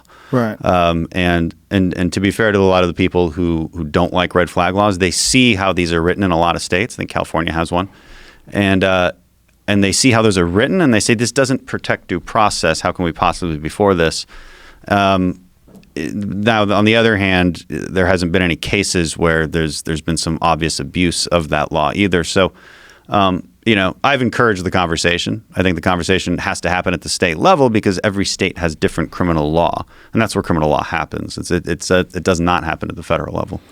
The only other controversial approach that I've heard is putting armed police or soldiers at schools, which is like that seems incredibly disturbing to me. That you have to have people. Look, I'm not opposed to it, but it's disturbing to me that you would have to have someone standing by, ready for violence. Well, we have guards everywhere. Why not our schools? Because we've never had them before. And it's sort of signaling that we've reached this point of impasse where we have to do something about it. And we're not doing anything to prevent these things from happening. What we're doing is protecting the people that are going to be there when these things happen. Yeah, I think inner city schools have long had police presence there. So it's not. I don't think it's totally new, the idea, and I think we could rapidly get used to it. There's a good argument to be made that gun-free zones are the first thing that are attacked, too. So, I mean, it's a counterintuitive response to this, but it's true. If I'm going to commit a terrible act, of course you're going to go to the place where you know nobody's carrying. Yeah, you're not going to a gun show. Right. Yeah. Unless you're just want to really, you're really looking for a fight. Yeah. But there's some truth to that, and it's just hard. It's so hard for people to have this conversation because it's so emotional, and there's a cultural fissure here too. There's some people don't understand some people who like guns, right? And there's a cultural divide there. Yeah. And I just don't like people who like guns. We have to admit that's true. Well, they have this idea of guns, that guns bring violence and violent people want guns. And that's just not true. And one of the things that people like to gloss over is how many people have defended their life and defended the lives of their loved ones with guns in this country every year. It happens all the time. I've got a whole list of stats and examples that I could read to you right now. Unfortunately, one of the things that gets brought up during gun violence statistics, they talk about how many people die from firearms every year in this country. They're also talking about people who've defended their lives and defended the lives of their loved ones. People get their houses broken into all the time by armed criminals, and they shoot those people, and they live to see another day, and that person dies. And that is the whole reason why people don't want to get rid of guns. Right. And I want to bring something up along those lines. So it's far more likely in countries like Great Britain that you'll get your house broken into while you are there. Far more likely than in the United States. Like by a good order of magnitude, actually. So why is that? Right? Because they know that there is no gun in that house. Right. And you do that in Texas, there's a good chance there's a gun in that house. Probably 100%. Yeah, even the liberals they get mad at you if you don't have a gun. Right. Like, hey, take one of mine. Yeah. What the fuck you doing without a gun? So that's an interesting point. Yeah. The other good statistical analysis to do is, okay, like when there's high amount of concealed carry, what does that do to crime rates? And the correlation is there's less crime. Okay, yes. now it's not fair to say that's a causation. That would be intellectually dishonest, but it's an important correlation to note. It's also important to note, okay, per capita, places like Switzerland and Israel have far more gun ownership than we do. People don't realize that. Is that true? Yeah, I wouldn't. Switzerland? I wouldn't come in here and lie to you. I know, but I mean, I'm just stunned. It's a rhetorical question. Well, it's because of the now somebody would counter-argue that and say, no, those are government weapons issued to people. Yeah, fine, but they still are with the people. Like the people have the guns, okay, and they're at a rate higher than the United States. Thought they were neutral over there. Yeah, but that's how they stay neutral. So they have almost no crime. Almost no crime. Israel too. Almost no crime, except for the obvious issues that Israel has in general with the Palestinian-Israeli conflict. But as a criminal act, like they have very little crimes. Like this is interesting. So you combine that with what we know about concealed carry data here in the United States. How do you solve this problem? The other thing to think about is the vast majority, over 50% of all gun crime, it happens in like 2% of all counties. So it's highly concentrated. You can. So as we look to solve this problem, like we do have to really peel back some layers here. Like, who is committing the crime? Where is it happening? Why is it happening? We can attack the tools, but it's so far from self-evident that would work. Like, again, going back to ARs, they're responsible for less than 3% of gun deaths. And also, let's say you banned them. Are you actually stopping 3% of gun deaths? No. Because why don't they just use another gun? Why don't they use a different weapon? Why don't they use a truck? Like, they can use, if they want to kill, they can kill. The horror that we're seeing is that they like to kill this way. And maybe that's like, why is that? And again, I go back to Columbine. It all started with that. And that's interesting. We should look at that and like, what is driving people to like that? Well, I think there are a lot of people. I mean, if you look at mass shootings, a lot of these people, when you read their description, they're very disenfranchised. They're very angry. And when you're disenfranchised and very angry, there's like an archetype, right? There's an image that you have in your mind of shooting all these people that wronged you. I mean, this is goes back to our victimhood conversation. Sure, yeah. You blame somebody else. Well, and then the real conversation is how many of these people are on psychotropic drugs, and what are those drugs, and what are the effects those drugs have on people? Well, when you look at the numbers, it's fucking stunning.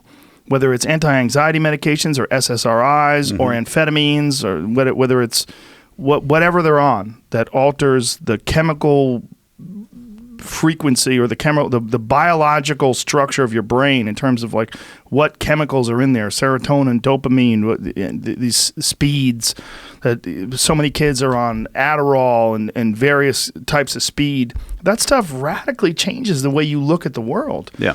How many of those drugs contribute or are a factor in these mass killings? I don't know if correlation equals causation, but I do know the correlation is phenomenally high. Yeah. I mean, I think it's in the fatherless homes, things like that. Sure. Let's start analyzing it. Bullying, Absolutely. Incels, which is a new word. Involuntary celibates. Did you know about that? Huh. You didn't know about that? I taught you about incels? You just did. Look at that. Yeah, there's whole groups online on message boards that they can't believe they can't get laid. And they're just going, fuck. Involuntary. They're just guys who can't get laid. Yeah, that's just a fancy word for losers. That. Yeah. Well, let's not call them losers. That's what makes them crazy. If there's a game, there's winners and losers. Yes. And that high school football quarterback who's banging all the cheerleaders, that guy's a winner. It sucks.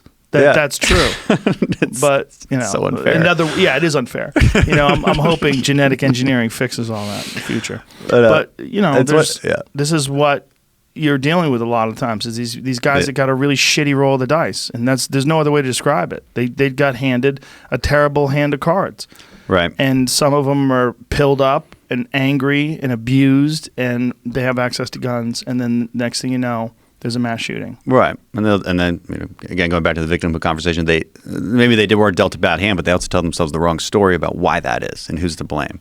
And it's that narrative just seeps within them, and it creates this. I mean, but you're absolutely right.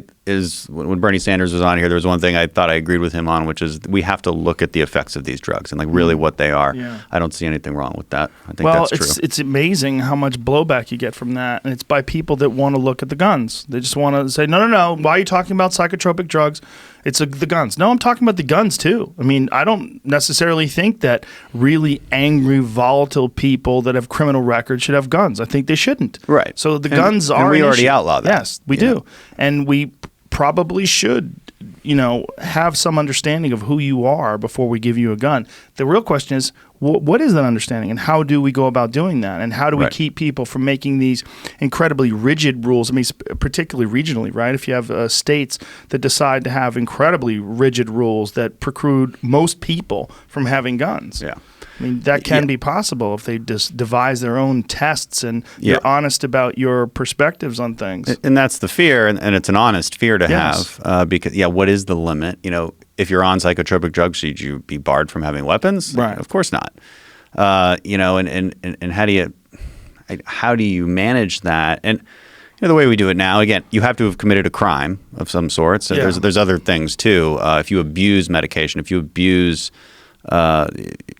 medication, then I think you're also, according to federal law, like you're barred from owning that. That's in the system. I think dishonorable discharge from the military, things like that. So there's already a lot of standards that actually preclude you from buying a weapon, and there would be a very vigorous debate on how you add more standards to that. Dishonorable discharge keeps you from buying a weapon? That's what I've read. We could fact check that, but that's interesting. I didn't know that one. I thought you had to have a felony.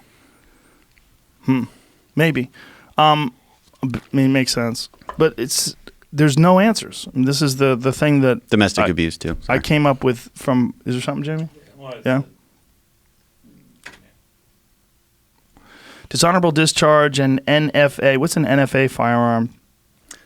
NFA refers to the National Firearms Act, so that's what banned like automatic weapons. Based on a general court-martial conviction, a person who is convicted of a crime that is punishable by imprisonment for more than 1 year, including dishonorable discharge, is prohibited. Okay, that's where we're getting it from. Yes, okay.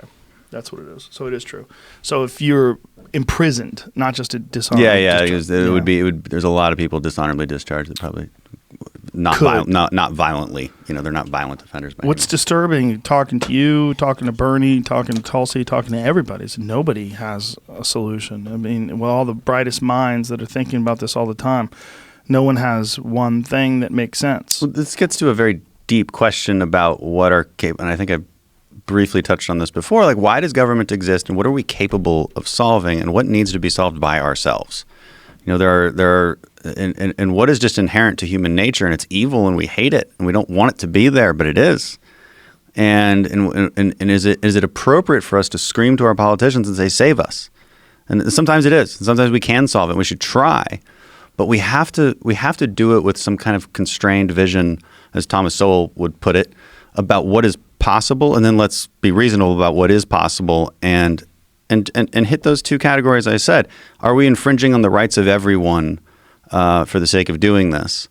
And second, is it going to actually solve the problem? And those are very important questions. And if we don't frame the debate within those, I think we're not doing justice to the problem itself. True, but again, no one seems to have any logical course, any logical clear path. Like, this is how we're going to reduce gun violence.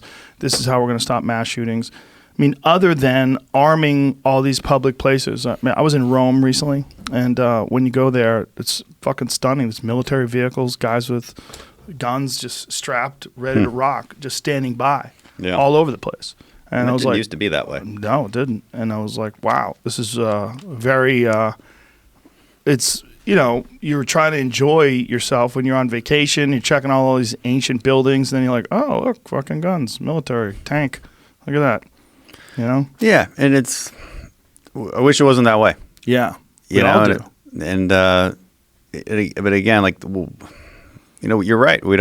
We haven't come up with perfect solutions. We have some ideas that I think would mitigate these threats, and we've discussed those at length.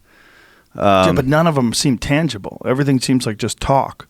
No, well, the TAPS Act that I talked about, I think, is perfectly tangible. Again, it won't solve everything, but it mitigates something. I think armed security at schools, I think, certainly mitigates things as far as school safety goes. So, no, I don't think it's just talk. I think those are tangible things, and I think they're perfectly reasonable. It's people just are so reluctant to think that we need armed guards at school, and I understand it. I'm thinking about it myself. I'm like, ugh, is that really what it's going to take? Is armed guards at school? I went to high school in Bogota, Colombia, so we had a lot of armed guards at our right. school. You went to you grew up over. Your dad was a banker. To me at all. Is that what it was? No, oil business. No, oil. He's a petroleum business. engineer. Yeah. So we moved. My life growing up was between Houston and overseas, back and forth. That had to be very bizarre. Yeah, it was fun. I mean, I don't regret a minute of it. It can be hard at times, moving around a lot. How good's your Spanish? It used to be better. It's not bad. I'll do an interview in Spanish, so it's obviously it's not bad by any means, but it's not great. So you can go into a taqueria and hang. Oh, I totally hang. Yeah, I speak really well conversational Spanish. My Spanish, it's harder when I'm talking complex policy issues because I didn't learn that kind of Spanish. Right. So, but yeah, I'm pretty good. One of the things that you said that you disagreed with Bernie on was lobbyists. Yeah. Yeah. Well, I disagree with his notion that everything is attributable to some kind of corporate greed and therefore lobbyists. It's just not the source of our problems. It contributes to it in some ways, for sure. I mean, these are selfish actors. They have a role, right? They're advocating for a specific thing. But I think politicians like to point to them as like the boogeyman. Let's just blame them for everything. I have not. That has not been my experience. It has not been my experience that these lobbyists have any kind of excessive control over politicians. I just don't see that. Okay, a corporate PAC can give you $5,000. That's it. I mean, this is not in no way, shape, or form can they buy anybody off. It's also a very transparent form of doing things. There's this other talking point that it's all dark money. That's just not true. A corporate PAC is a group of people who work for a corporation. They pool their money together. They can't use company profits. Just to be clear, it's just personal money. And they have limits on what they can donate to that own PAC. And then they use that to advocate for whatever is important to that business. And I tell people, where do you work? I'll ask you, what industry are you in? And they'll give me whatever industry. And I'll say, you definitely have a PAC lobbying for you on Capitol Hill.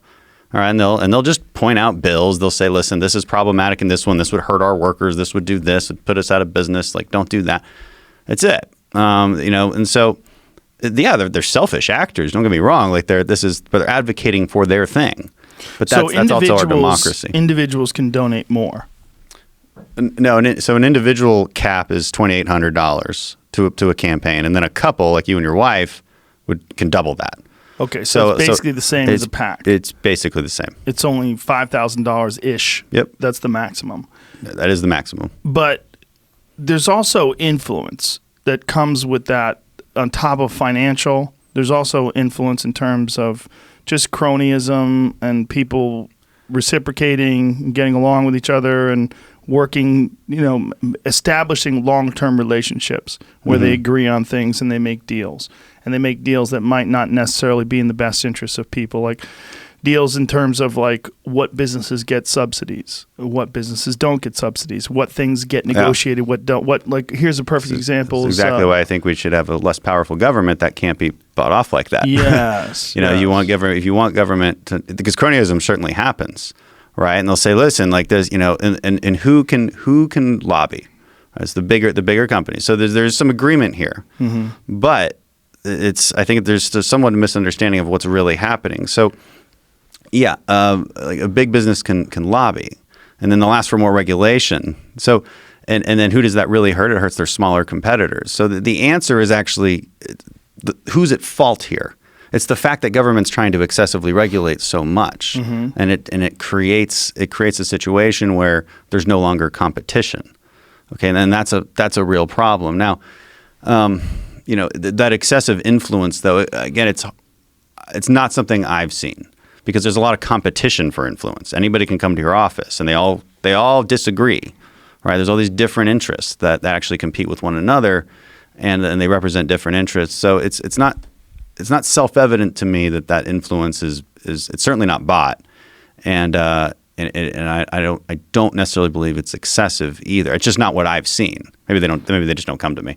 Well, when I think it was Northwestern University did a study recently where they showed the public support for policies and public support for bills and how low the public support is in comparison to things that get passed, and how when the public it was things that the public absolutely wanted, like across the board, had something in the range of a 30% chance of getting passed through, whereas there's many things that the public absolutely did not want across the board also had a 30% chance of getting through. And they were talking about the various influences that lead to these policies getting passed.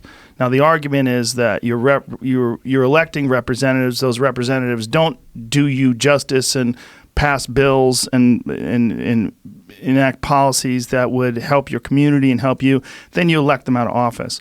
But the damage gets done while they're there.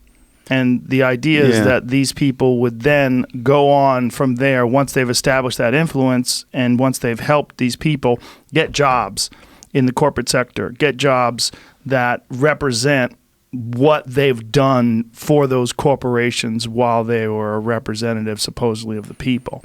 Yeah, I think that's you'd have to really dig into like what issue they're talking about, what issue is not supported by the public. I mean, that's you'd have to unpack those statistics, I think, to really understand what's happening there. But I think that's too cynical of a way to look at politicians. I don't feel that way about my colleagues on the left or the right. Well, how long have you been a congressman? 7 months. So I just maybe it's like 9 months in they start coming to you. Maybe no, we meet with them. It's just like they don't have this influence. They're not. I mean, listen, they present they generally meet with a lobbyist that they already agree with you, and they're generally bringing up very minute things that you just would never know about if they didn't bring that to you. Well, there's some bills that get passed like that don't, like here's one, right? Medicaid spends billions of dollars on drugs for the elderly and people that can't afford them, billions of dollars. But by law, the government's not allowed to negotiate the price of those drugs. Okay, so the price negotiations. How did that happen?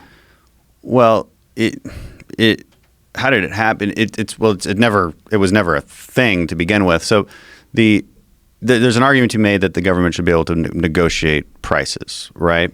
The question is, what is the price? And the other thing you have to point out is there's already a strong force against the pharmaceutical industry, which is the insurance companies, because they have an interest in making sure that price is as low as possible. They're fighting all the time against the pharmaceutical companies. In the healthcare industry, all of these groups are often pitted against each other. Mm-hmm. And then as politicians, we kind of look at all of them and we say, all right, what are your arguments? What are your arguments? Is what you're saying really makes sense? And then we have to make those decisions based on the overall good, but you're going to piss everybody off when you do that. Like that's especially with healthcare, because a lot of these groups are pitted against each other. So you've got insurance already pitted against pharmacy. And then it becomes a pretty good question, like what is government's role there? Because when I first looked at this problem, I said, yeah, just negotiate it. Well, that makes sense. Mm-hmm. I learned a lot more. And it's not because I met with any lobbyists. It has nothing to do with that. It's because I meet with healthcare professionals and experts who know this issue really well, and economists and it's very far from self-evident that this would work, and it's far from self-evident that it would be beneficial at all and actually make a difference. When we look at the differences in healthcare spending between us and other countries, the drug prices actually have very little to do with that. They're able to negotiate those, but they also get last choice for medicine. Okay, when you look at Great Britain and Canada, they're not getting the premier new drugs like we have in the United States. We get screwed as Americans because the patent laws are not enforced in these other countries. So our pharmaceutical companies, they immediately get ripped off in other countries. And that's a problem. That should be something we fix. They get ripped off in that they've done the research to create these drugs, and then these other companies in other countries just copy these drugs. They make generics, yep. Because they have socialized medicine, and their obligation is to provide medicine to the people. So their obligation is they don't care about these copyrights. They just care about getting medicine to the people. Now, some people would argue that is in favor of the population, in favor of the people that need health care. I would argue it's not sustainable, though. Might make you feel good, but it's not going to do good in the long run. But if they still profit, even if they're... they're profiting because they're charging America. Well, America's basically paying for this, right? Okay, which is why it's important for like trade agreements to say, hey, you guys have to enforce the same patent laws that we have. Otherwise, this is not a sustainable situation. Well, because eventually you don't make a profit, right? Right. And that's not fair for Americans. So the new NAFTA deal was negotiated this way, the USMCA, like addressing some of these concerns, for instance. And that's the right thing to do. Like you have to align incentives when you're talking about any policy. We have to dig a few layers. It's never as simple as Bernie Sanders says it is. It never is. He always makes it out to be so simple. It's greed. Everything is attributable to greed. Everything is attributable to the 1%. They own you. They own the lobbyists. They own all this. Listen, there's elements of truth in all of that. But my point is, it's just not the overarching thing. There's so much more complexities to that, and we have to have those conversations. And like, we're instead what we see is just very extreme talking points. First of all, very extreme interpretations of the actual problem, and therefore leading to very extreme solutions to that problem. Right? If you say the world's ending in 12 years, then why not have a Green New Deal? Right? Like you're operating off of a premise that is highly extreme, and it's not healthy political discourse. It's meant to animate people. It's meant to get people upset and to have a villain. Again, it always comes back to the villain and the oppressor and oppressed. It always comes back to this. Everything everything somebody like Bernie Sanders says can be traced to this specific ideology where one person is to blame or one institution is to blame. And I think that's an extremely unhealthy way to look at things and also intellectually dishonest. I don't know the parameters of a Green New Deal, the new Green Deal, whatever the fuck it is, but you hear it all the time. What is the idea behind this? At its core, a complete shift to wind and solar. At its core, so an idea that if you do that, you will have zero emissions in the next 10 years. But it's an obsession with wind and solar, which I think is interesting. It bans nuclear. Remember when the talking points came out from the Green New Deal? Didn't like nuclear. So that's how you know it's not an actual environmental plan, or at least associated with carbon emissions and climate change. Because why would you ban the one reliable piece of energy that we have that has zero emissions, which is nuclear? So you know it's not about that. It also includes free healthcare for everybody. It includes free college. So it's like every socialist plan wrapped into one, and then they call it an environmental plan, and ban fossil fuels and things like that. So that's fundamentally what it is. It's a wish list of things like that. Well, nuclear has this inherent fear of things going wrong. Chernobyl, there is Fukushima, that kind of stuff. But we also put nuclear reactors on like submarines and put a bunch of people on them and go down to depths and put torpedoes and stuff on them. So I mean, it's sure. The overwhelming it's very safe. amount of nuclear energy that's been used in this country versus the amount of times we've had nuclear disasters. And there's also the problem with these old systems that were like Fukushima that were implemented in the 1960s and 1970s. They're not as good. Yeah, it's true, but we do have the technology to make them good, and I think we should look at ways to research more the miniaturized modular nuclear devices that are being looked at. I want a nuclear car. Maybe we can get you one. That would be the shit. Yeah, we don't have them yet. Can you imagine? You should have a nuclear car, Joe. Imagine have a nuclear car. What about a nuclear flamethrower? Ooh. Now we're getting crazy. So the new Green Deal is just wind and solar. It concentrates on just windmills and solar. And the idea is to replace the grid with some sort of, California, it seems like it could be possible. Like you could just put solar panels on everybody's roof in California. You'd probably reduce the amount of electricity that we need from the grid radically. Yeah, it gets complicated because you don't have sun at night. And so this is the complication with wind and solar in general is that you need battery backup to really make this work, and that technology just isn't there. The theoretical, it's just not there. People live off the grid with solar power, right? But to make this to do that, but when they don't, like so when there is no sun, the plants shift to either natural gas or coal or something else. But here, this is a perfect example. Like here, this is a goofy place to live because it doesn't rain. We have sun every day. But not at night, and so but 12 hours of sun is enough. Well, only if you have the batteries. Only if you have the batteries to store it. And so, in theory, we don't right now. Like if you want to shift the entire energy grid to that, we do not have the massive amounts of. There's some good data on this. I don't have it off the top of my head, but it's massive. It is a massive amount of batteries in farms to actually hold that. There's an energy density problem with wind and solar. It's just a physics problem. So the science can only go so far. And even the theoretical limit to how much a battery can hold, probably, which we haven't discovered yet, but it's a theoretical capacity of a battery, it would still make it very difficult to actually do this. And so it's just not realistic. Also, there's other consequences to wind and solar, like massive, solar or wind turbines. Okay, some people don't like those things. Massive amounts of space needed for solar, and also where you're going to get the special materials needed for solar panels. Like there's other consequences to this, and it's not self-evident that that's the only possible way to do it. It's not like we should shun it. Okay, nobody's saying that. We advocate for an all-and-above approach. If our goal is less carbon emissions, then we need to be focusing on 100% of carbon emissions, meaning the world's carbon emissions. The Green New Deal focuses on 15% of carbon emissions. Basically says, let's kneecap the United States economy. We'll destroy fossil fuels. We'll have a utopian society full of wind and solar, even though the batteries don't exist to make that work.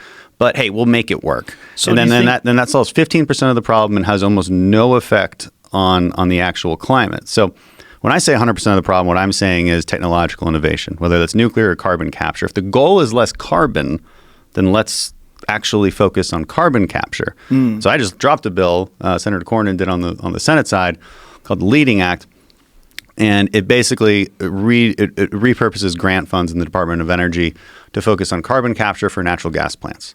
So we have natural gas plants in Texas that are zero emissions. They take in natural gas, they operate the facility, they create electricity, and then they recapture that carbon and they power the facility with it. Zero emissions. So if our goal is zero emissions, let's do what works. And also, by the way, that plant can keep going no matter what. Doesn't matter what time of day it is. I didn't know that existed. That's amazing. It's called net power. We talked about something on the podcast before just as a joke. I was saying, why don't they just make a giant building but make an air filter? Like a huge building the size of an air filter. But carbon capture. Yeah, huge air filter the size of a building. But apparently they're doing that. Apparently China is in the process of building things like that. I've heard of some things in China. I think, because they have an air pollution problem. Yeah, particulate that's problem. different from carbon. Okay, so because carbon dioxide, you're breathing it right now. You're not polluting it necessarily. So they've got a different problem, and they're just a mess. And so that might be what they're doing. But on the carbon capture side, it's definitely happening. It's all the oil companies actually doing it because there's actually an interest in the oil and gas industry to reduce carbon emissions. There's a huge interest. I mean, they realize where the conversation is going, and we should encourage that. So there's pretty impressive big projects going on by a lot of these folks. So your take is that what the Green New Deal is, I mean, if I can encapsulate it, the Green New Deal is basically more of an emotional plea to people that are worried about the future and that see wind and solar as being free and clean alternatives. Yeah. It's a dogmatic approach to those. Yeah, right. It's not based in... Makes people feel good. It's a feel-good thing, and it really shouldn't make them feel good just because of all the consequences I said about wind and solar. It's not... These aren't necessarily clean by themselves. It also involves conflict minerals, right, that you need for these batteries. That's what I was getting at, too. Yeah, like where do you mine these things? It's not in the United States. It's not in the United States where we have child labor laws. It's Afghanistan. It's the Congo. It's a lot of places that have these. Good intentions often lead to bad things. So look at the ethanol issue. When we decided that we wanted ethanol in our gasoline, well, I think it was I want to say it's Indonesia or Malaysia, but they cleared tons and tons of forest to make room so that they could produce the ethanol oil. All right, carbon emissions there increased rapidly because of that. All because of our good intentions. And like these incentives and these second, third order effects, they matter, and we have to think about them when we're talking about policy. And if our goal is less emissions, then let's be thoughtful about how we approach that. Let's not decide on a solution and then look for reasons to back up that solution. Is there any other things that are on the horizon that make sense in terms of trying to mitigate all the problems that we have with carbon emissions in this country? Like, is there anything else that people are working on? I listed a lot of them. The carbon capture technology, I think, is the most promising because it's profitable. You can sell carbon. There's a big market for carbon. So they can use it in cities? Like, can they use it other places other than plants? Like you were talking about the natural gas plants? Yeah, well, you want to focus something like carbon capture on the places that emit the most carbon. That's why it's generally focused on the plants themselves, I think. So like something like net power just makes the most sense. So I think that's still the right way to go. The other, natural gas too. So here's another statistic. The Department of Energy has done a study on this. If you replaced coal-burning plants or the coal-burning boilers in China and India with natural gas, meaning we have all the natural gas in the world, by the way, in Texas. Like we can export it for decades to come. It's far cleaner than oil and coal. If you just replaced the China's India's boilers, you'd reduced emissions by 40%. Like the reason the United States has reduced emissions by I think about 15% since the year 2000, it's largely because of the natural gas boom, the fracking business, because it's so much cleaner than these other technologies, and it's profitable and it worked. But when you say fracking, immediately, red flag, right? I saw that movie Gasland. People are lighting their water on fire. Yeah. Like there's obviously consequences to natural gas extraction through fracking as well, including earthquakes. Yeah, it's pretty rare, and all of these factors have to combine for an earthquake to actually happen. And then also the technology has progressed a huge amount. Like, haven't they radically increased the amount of earthquakes in places like Oklahoma just because of fracking? Yeah, and they decided that fracking did have something to do with that, but they've also figured out how to make sure that doesn't happen. How do they make sure they don't I don't know the details. I just know there's just ways to do it. Like in the early days, I think there were some problems. The water setting on fire, that had nothing to do with fracking, as it turned out. That was debunked.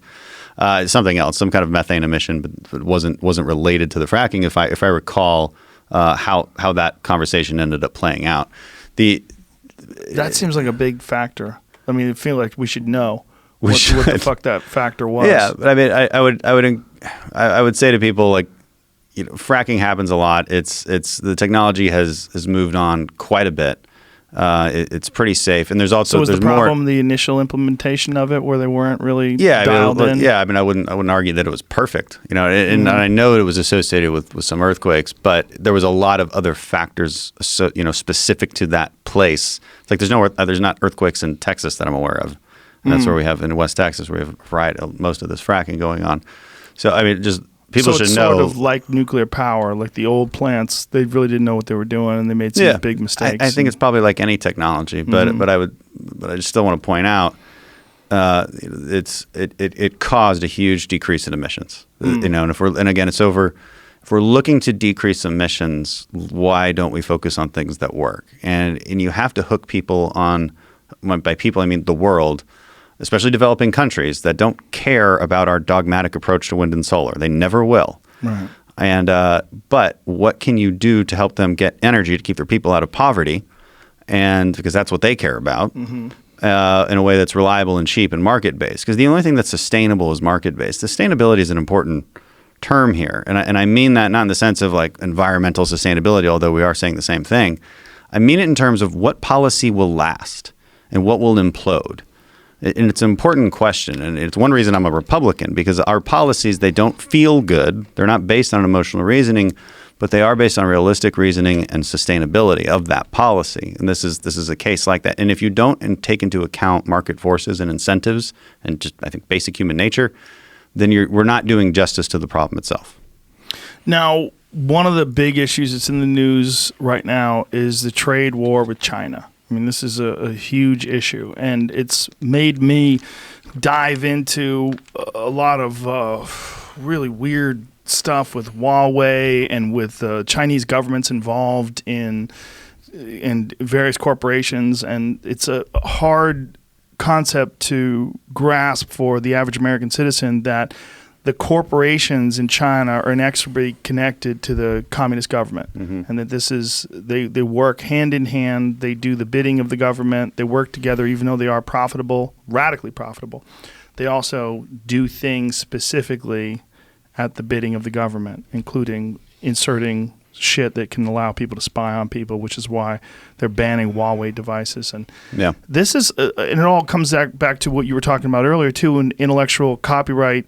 With in terms of pharmaceutical drugs, the same thing could be said about electronics. I mean, there's entire Apple stores in China that have nothing to do with Apple. They don't even. They just make their own stuff and call it Apple stuff. Thieves. Yeah, it's very strange, right? What do you think about this sort of like tug of war that's going on right now that we're seeing play out publicly?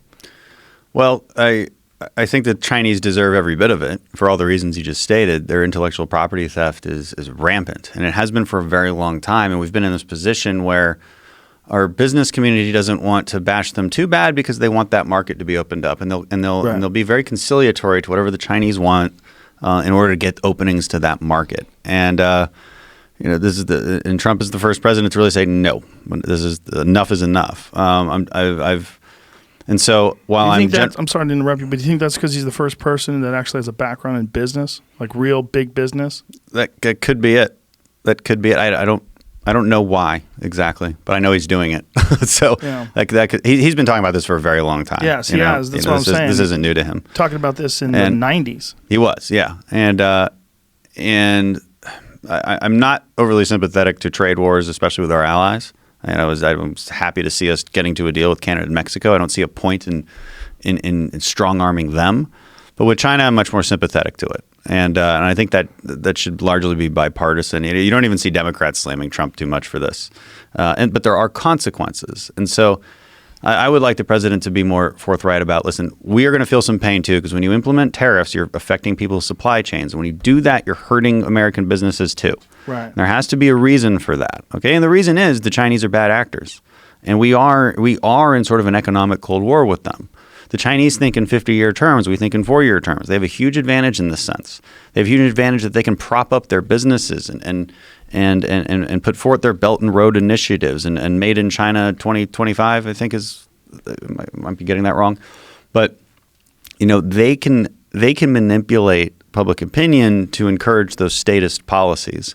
And there's disadvantages to that too. It means they're much less dynamic. The fact that they steal everything means they'll never be competitive. They're not truly a great nation the way they're making themselves out to be because they're thieves. And I think we should point that out. But we are in this cultural war with them. We are in this economic, Cold War with them. And that's nothing new, but it is coming to the forefront. And so we got to be careful. I would prefer, we take fights to the WTO. We actually have a good history of being successful in the WTO against the Chinese. And we go after singular companies like Huawei. I would like to see that. Again, I'm sympathetic to the tariffs, but they do hurt us. They hurt us. There are a lot of people in my district. Texas is a good competitive market.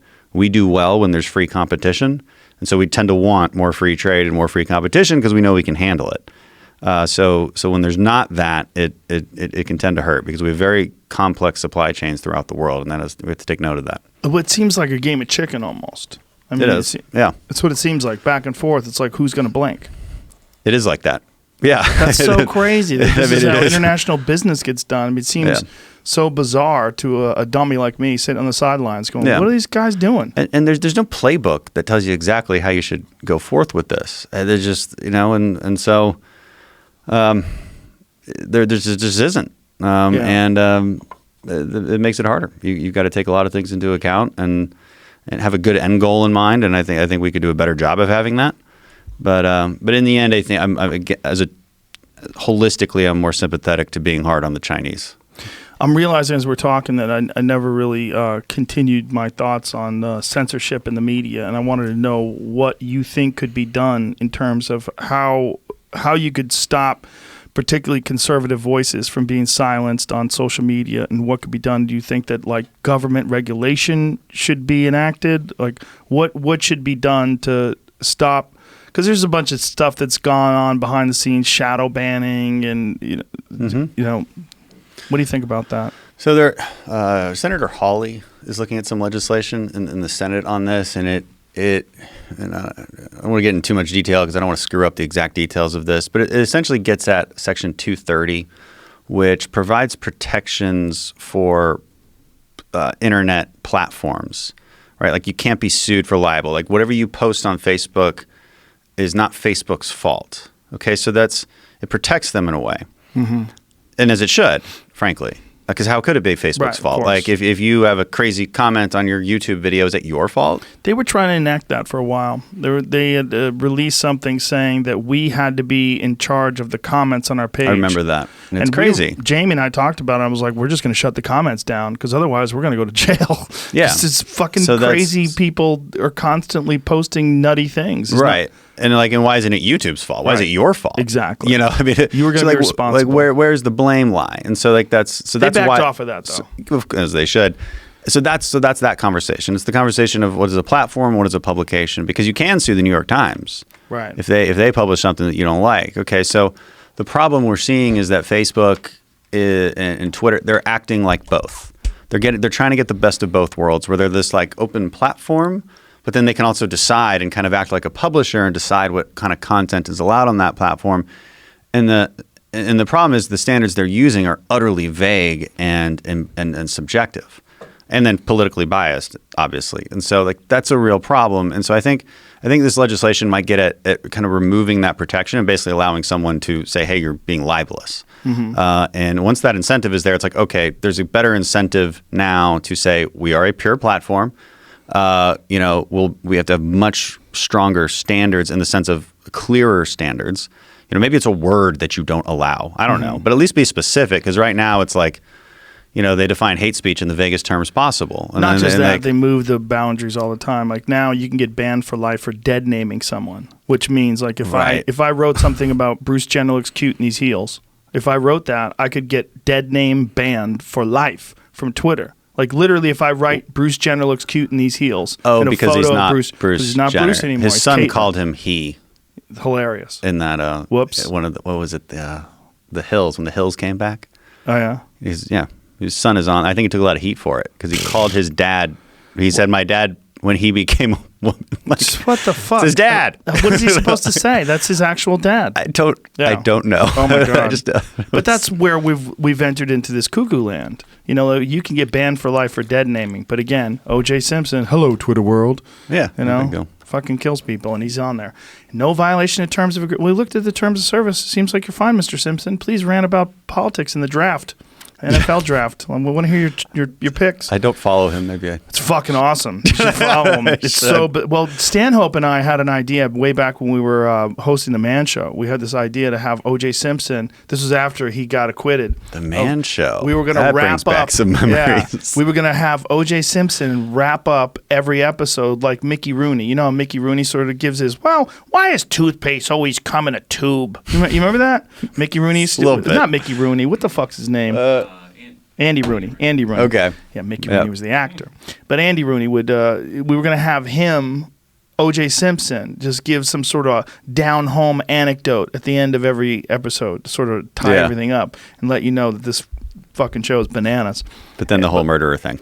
No, the murder thing was before that. Oh. This was way after the murderer thing. Oh, okay. This is in like 2002. Okay. But then, you know, and Comedy Central shot it down. But now you can actually get that on Twitter. I mean, that is what he's doing. He's pretending like he never murdered anybody. Right. And he's just, hello, Twitter world. And he's like doing this thing. Well, I mean, it's not clear to me that we should ban him. You know, like why would we? Because again, right. Free speech is a very specifically protected thing, and Right, but it matters to us. But this is the question. Is it free speech when it's a company that own this platform? Should they be allowed to create their own rules? Because this is what Twitter's done. Mm-hmm. This is what Facebook's done. This is what Instagram's done. They've created their own rules as to what is and what is not acceptable. Yeah, and that's the heart of the question. Yes. You know, because we've never dealt with this. Right. Because the First Amendment was always created to protect you from government infringing on your speech. Because we always assumed that government would be the only thing powerful enough to actually infringe on your free speech. Right. We forgot about this other world that we now live in. We didn't forget about it. We just didn't know about it, where there are other entities that have very, very powerful abilities to actually infringe on your free speech. But like you said, they are private entities. And so is it really up to government to tell the private entity?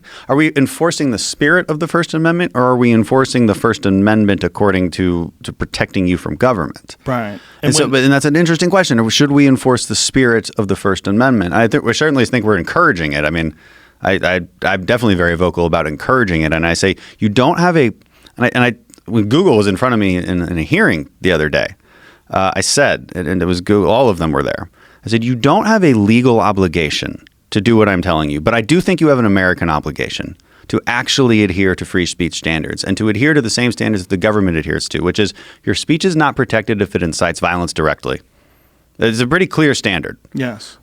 Everything else is entirely vague. And it only leads to a slippery slope and frankly, a very dangerous situation where we're just at each other's throats even worse. Because not only are you yelling at each other, but you're telling certain people that their opinions are just utterly unacceptable and can't be heard at all. If you want to create civil war, that's a really quick way to do it, right? When you really disenfranchise people. And it's just so dangerous, and we just shouldn't do it.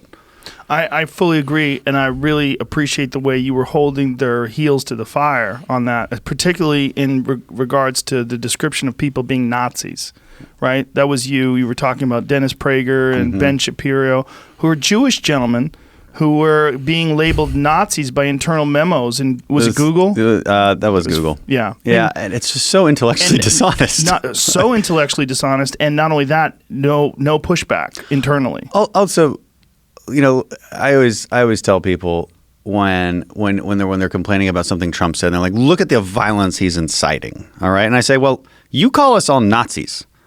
When you call somebody a Nazi, you are calling somebody something that we agreed as Americans to bomb and kill and destroy. So you're labeling me with a label that we all agree should be destroyed. Like, how is that not inciting violence by your standards? Most certainly is. I mean, it's you take away terrible. That name, you take away the word Nazi, and there's far less targets for people to be upset about. I mean, if you Yeah. just stop using that word, stop using the word Nazi. And look, there are clearly real white nationalists. I mean, we saw that in Right. Charlottesville when those dorks showed up in tiki torches. Yeah. Those are real Yeah. white nationalists. They Those really are are. real. Yeah. There's a lot of people that are not. Ben Shapiro's one of them. You know, you can't. And not even close. Not even close. Like it's not even. Yeah, but it's this convenient label that once you decide that someone is the other, Yeah. you dehumanize them, their perspective becomes intolerable, and you can label them as being this target. Right, and they do it to Trump too. I mean, Yes. Trump. Continues to be said by basically everybody running for president that Trump is a white supremacist, and white supremacist and Nazi are practically, Basically the I same think, thing. the same thing. Yeah. I think we have an understandably deep objection to anything white supremacist, as we should be condemned totally.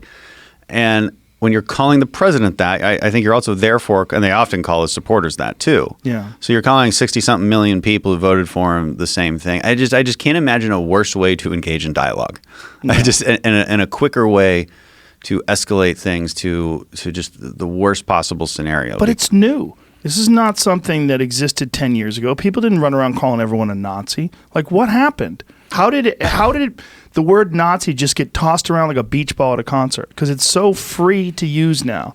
And people on the left are the ones who are using it. It's not people on the right who are labeling left-wing people Nazis. But fascist Right. and Nazi, that word just gets thrown out without any real comprehension or any real responsibility for the actual definition of it. Yeah, and I don't know where the origin is. It's within like 10 years, right? It is. It's what, and they found the word and they liked it. They found something effective. Yeah. I think. There's Herbert Marcuse is sort of one of the original thinkers from the New Left who said that like the new way of progressivism needs to be dividing people up into that other, okay, and then not only that, but labeling them and then suppressing their speech. So this started in the 60s. Okay, this This sort was of a policy? This was no, like a left-wing thinker. Right, Okay, but so- his ideas. Yeah, this yeah, This was a absolutely. strategy that he was. Right, an actual strategy of suppression because the goal was to take the previously oppressed and suppress the previous oppressors. This is how they talked about it. So this is Enslave the slave owners. right. So in a sense, this isn't new. Like this is the kind of radicalism we're seeing. It started in the 60s. It was imbued into our universities, and now we're seeing it manifest again and amplified, I think, by social media. And labeling somebody a Nazi is just really an old tactic. They're just using a different word. And I don't know. I think if we looked into history, there's probably other cases where they've continued to call us Nazis, but it's obviously extremely prevalent now. I mean, never to this extent, right? No. And I don't know why that. It's the rise of identity politics, Yes. fundamentally, and so and then I think it's fair to because the left would say, well, there was kind of a white identity politics rise, and they were given some kind of voice by Donald Trump, right? Like, this is what they would say, and I think that there's probably some truth to that, and that's terrible. But I think that was a reaction. You know, we should always point out that when you do surveys of what race relations are like in America, they were much better before than they are now. And do we really think we've gotten more racist? You know, like what happened? And this is under President Obama's presidency. And I think that identity politics just came to the forefront in the last decade in a really terrible way. And again, I think identity politics is one of the worst things we could do to each other. When you divide people up into different groups and talk about intersectional hierarchies of victimhood, I just think it's just dividing people, because fundamentally what it is you're dividing people up. And you're saying your group is oppressed by that group, and if you vote for me, I'll give you power over that group. Yeah. And you can trace a lot of policies to that. And this all stems from Marxist ideology, where it was more socioeconomic division of groups. But that has become an ideology of intersectionality, ironically put forth by a woman named Crenshaw. Really? Yeah, Kimberly Crenshaw. I think she came at it from a much more academic standpoint. I think whatever her original theory of intersectionality was has been transformed quite a bit. But yeah, I find that interesting. So I'm so opposed to that. Yeah. Now that I'm thinking about it, I don't even think it's 10 years. I think the Nazi thing is only about 4 or 5 years old. To the extent we're seeing it, sure. Yeah. You know, and So strange. And people use it so freely. I look at people on Twitter use it so freely. And they use it in regards to my guests. And, you know, it's they use it, say that I've had Nazis on the show. you're like, what are you talking about? I'm like, this is crazy. You know, you're calling a Jewish man a Nazi. An Orthodox Jewish guy who wears a yarmulke, you're calling him a Nazi. Right. It's fucking bananas. It just doesn't make any sense. Yeah. And they were shameless about it. The shameless about these accusations. I don't understand it. Here's something we're probably going to disagree about. Recreational marijuana. You're apparently not in favor. I really thought we were going to do a whole show with Joe Rogan and you weren't going to bring up marijuana. Like, what are How's the that chances? possible? You're not in favor of recreational marijuana. No, I could be convinced, but I'm not I'll there yet. convince you right now. Well, Spark one up. I don't like it. What do you like? I just don't like it. I like scotch. Okay, I like that too. We got some of that. We've had scotch this whole time. Well, you gave me this can have amazing. some of You that. gave me this amazing coffee. That's which actually, Laird Hamilton's it's made me- superfood coffee. It's pretty damn good, right? It's made me so coherent. Like Yeah, I love it. The it's clarity. super good. Well, it's got So- turmeric. It reduces inflammation. That's why it gives you yellow lips, Yeah. though. So I'm definitely It's great for you. I'm definitely more open to just the federal legalization of medical marijuana and all the benefits that come with that. I think the science backs that up pretty well. Sure. The on the recreational side, I'm happy to leave that to the states. Okay, and then there's the argument of, well, the states are having trouble with some things, the banking laws, et cetera, because the federal government still makes it illegal. My issue with recreational marijuana still is and again, this is not a strong opinion I have. This is not a hill I'm dying on by any means. But if we're going to change it, I want to understand what the point is and like what the benefits are of it recreationally. I understand the benefits medically very well. But I want to understand the recreational benefits, and I want to see how this data plays out in places like California and Colorado. You know, I want to see if there's an increased use among young people, because there's very good science that says if you use marijuana a lot under the age of 26, you're going to have cognitive issues for the rest of your life, Along with A lot. alcohol. Yes, yeah, but Yeah, which is legal. And people compare those things, but my counter isn't that. My counter is simply this: the alcohol issue is out of the bag. Like it just is. You know, we're never going to put that back in. And so Do you think they're going to put pot back in the bag? well, not necessarily. My point is this: there's a normalization that occurs when you legalize something. You're telling, okay, so let's say you make the age 21, or I'm not. What is it in California? I think it's 21. Is it? So let's say- marijuana. I think it's the same as alcohol. So let's say you make it 21. What you've done though is you've normalized it for teenagers, because you said, well, yeah, it's 21, but it's legal, so there's no issues with it. Okay. That's what I think that's what you're telling people. And there's a lot of people who can just live their lives extremely productively and smoke pot a lot. And there's a lot of people who can't. Okay? And there's a lot of people who don't. Those people are lazy bitches. Well, yeah. Let me help you out. You can live your life. You just listen. Pot's not for everybody, and I have a lot of friends who don't smoke pot. But pot is a tool, just like a hammer. You could build a house with a hammer, or you could hit yourself in the dick if you're fucking crazy. Like scotch, you could drink scotch recreationally. You can have a couple of glasses with some friends and have a great conversation, and it's a social lubricant, and people enjoy it, and I enjoy it, and that's why we got a bunch of bottles of it over there. Look, But don't you have to drink way more scotch to get even close to the basically cognitive incoherence that you'd be with just one bite of a brownie? You would, but not me. I smoke pot all the time. I could smoke pot. I could have smoked pot before this podcast and had the exact same podcast.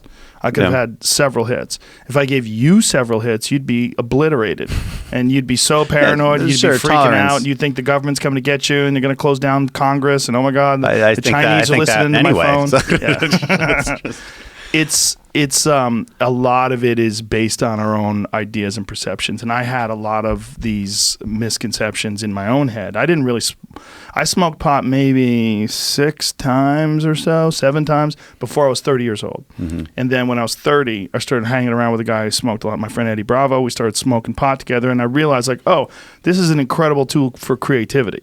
Like if you use it correctly. And yeah, it makes you paranoid. But I think a lot of what that paranoia is you being acutely aware of your vulnerability and your actual real place in the cosmos and your real place in society and the real dangers of driving cars and the real dangers of being in crowds of people. Yeah, it's a weird, uncomfortable feeling, but ultimately you get through that and you're going to be okay. No, culturally, I just don't really have a problem with what you're saying. You know, like I'm not cultural. I guess on a personal level, I'm just not opposed to what you're saying at all.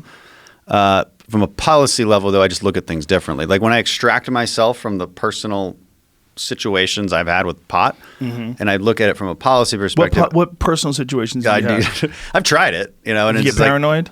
I don't like it. I really don't. Freak out? I don't. No, I'm not a freak Get out. weird? I'm not a freak out kind of person. What happened? What didn't you like? It's just the sensation. It just in general, I just really didn't like it. I don't know. How much did you smoke? Too much? What? Sorry? I think there's something going on with my headphones. Okay, we can gloss over this. But here's the problem with keeping it illegal. Criminals sell it. I mean, this is the same problem we had during Prohibition. This is what propped up the mob, right? We all know this. This is the number one problem we have with the Mexican drug cartels. The number one problem is that there's a goddamn customer base in the United States, and they're making billions and billions of dollars selling illegal drugs. And what's the solution to that? I don't know. I mean, I have kids. I don't want fucking heroin to be something you could buy at 7-Eleven. Yeah. I don't want you to be able to go to a store and buy meth, But that gets into a whole other conversation about all drugs, right? All drugs, yeah. But those are the real dangerous ones. Pot's not that. And when you lie to kids and tell them that pot's the real danger and you shouldn't do it, then they start going, well, maybe you're lying about heroin. Maybe you're lying about meth. Maybe you're just square. Maybe you're just some loser who just wants to be stuck in a cubicle all day and you want me to be living like you. But it does reduce. I mean, it does reduce in productivity. I think more than alcohol does when kids do. You don't think so? Entirely dependent upon the person. I get paranoid and I want to do more things because I don't want to be a loser. Yeah. That's what happens to me when I smoke pot. I think it accentuates many aspects of people that are already lazy. If you are already lazy and you have a problem with discipline, which I don't. If you have a problem with discipline and you smoke pot, you're going to just want to veg out, lie in the grass and stare at the clouds. I want to get going. Yeah. I smoke pot and go to the gym. I mean, I do it all the time. And again, as a policymaker, though, I have to look at the whole situation. So I see people like you, and you're like, yeah, you'd be fine. Why not? But I do have to take into account the entirety of the situation and ask myself, well, what is the benefit of society doing this? Like, what is the people nicer? It enhances a sense of community. It makes people more aware of their surroundings, kinder to people. Actually don't. I mean, I don't know. I think alcohol is much more of a social lubricant. It definitely makes them meaner too. But I mean, as far as getting along with people and going out and interacting with human beings, it's different. But it's definitely yes, it inhibits your inhibitions. It lowers your inhibitions, so it allows you to talk more freely with people. Definitely encourages more sex and more terrible decision making and driving too. But the thing about marijuana, the driving is another policy problem. Yes. Because how do you test for it? We have a very kind of clear standards on alcohol. It's just those. Again, it's like point. Again, I'm not dying on this hill. I have questions, and those questions are unanswered. I understand, but these questions oftentimes are coming from a place of propaganda. Like people have this idea of what it is versus what it really is. I don't know. I have personal experience with this. And I'm 35, so I've grown up around this my entire life. This isn't so. It's I'm not some old. I'm not some. What again? Did you do it right? But here's the thing. It's the same thing with alcohol, though.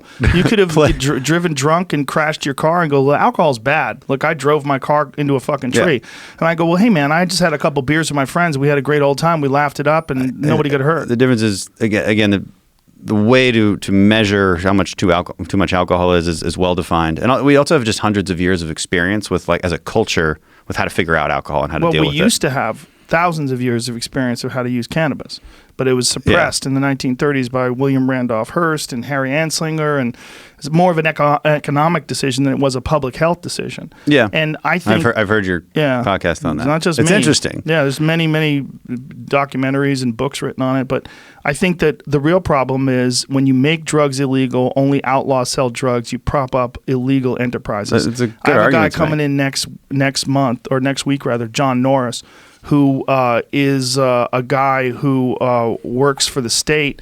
He's one of those guys that has to go around and find these illegal grow ops on public land, and it's fucking extremely dangerous. Yeah, I mean, bottom line is my position is that's a state decision. It's a state decision. But why not federally? Why wouldn't it be federally legal if alcohol is federally legal? If we know that no one's dying from it, you can't overdose. Personally, I just want to see what the data comes out as from Colorado. It's mixed right now, frankly. I think we need a strong education program to let people know. First of all, if you have a problem with reality, if you have schizophrenia in your family, if reality is already slippery, marijuana is not for you. And I've personally seen people that have struggled that do have an adverse reaction to marijuana and then go off the fucking rails. It does happen. Yeah. Particularly with edibles in particular. It just knocks people for a loop.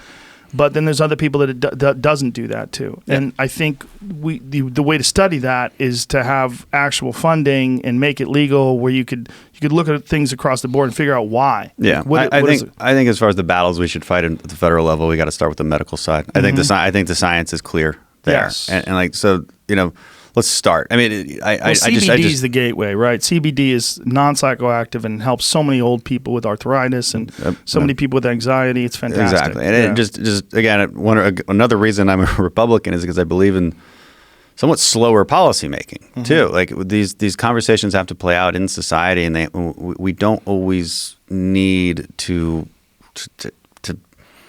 solve the problem right away. Like there's a reason for that. Things must happen. So I think the medical conversation is the one we should be fighting for. I think the recreational side is a few steps beyond that, and then we get to that, and we'll know more. And I think that's why generally when people ask me that, I'm like, this is the medical thing is the thing to be talking about right now. I appreciate that conservative perspective and the slow approach to things, and I understand what you're saying. What bothers me more than anything is that American citizens who are not doing any harm to anyone could be criminals for something that's been used by human beings for thousands of years and doesn't show any real problems. I don't think young people should drink, but I drank when I was young. I mean, I didn't drink a lot, but I did occasionally. I don't think young people should smoke pot. I definitely don't encourage it. As a matter of fact, I deeply discourage it. And I tell people, look, there's a reason. One of the reasons why I enjoy it is I didn't start smoking really until I was 30. And, I take time off all the time. It's not an addictive substance to me. It's psychologically addictive to some people, and there might be some evidence that a very, very small percentage of people it's physically addictive, but not like alcohol is, or not like a lot of the things that we can just buy anywhere are. Yeah, those are all fair arguments. It's a good discussion to have. I'm not, we sort of disagree on it, but only because I just think more due diligence needs to be done. This is not something I'm vehemently opposed to. Well, I think anything for young kids can be a real problem, especially for young kids where their brain is still developing and they're trying to find their way through life, and you give them something that severely distorts reality, whatever it is. I wish we had that same due diligence the way they prescribe psychotropic drugs to kids, because we don't. Yeah, we should. It's up to parents' discretion. So many parents are putting their kids on Ritalin and Prozac and Adderall, and you're making kids speed freaks, as opposed to relying on like cognitive behavioral therapy, which is proven to work much better. Yes. Because you're getting at the problem. You're questioning the untruths that you're telling yourself. That's effectively what CBT is. And it's good practice. Kids have exorbitant amounts of energy, and you can call that hyperactive, or you could just say, well, that kid's got a fucking great engine, got a lot of gas. Like, just figure out a way to get this kid engaged in what they like. I guarantee you, take that kid, put him in front of a video game, he doesn't have any problem focusing. What he has a problem with is shitty classes with boring subjects, and teachers that are uninterested, and so many people are being labeled as being problems because of this. We want to blame something else besides reality, and that's problematic. And you talk about looking into certain drugs. I mean, the opioid epidemic is an issue too. Huge. And that's a bipartisan issue. It's just, again, it's not exactly clear. How do you solve this? Right. How do you solve this? I have a ton of experience with opioids because I've been injured so many times. Did you ever have a problem getting off of them once you? Oh yeah, it's devastating.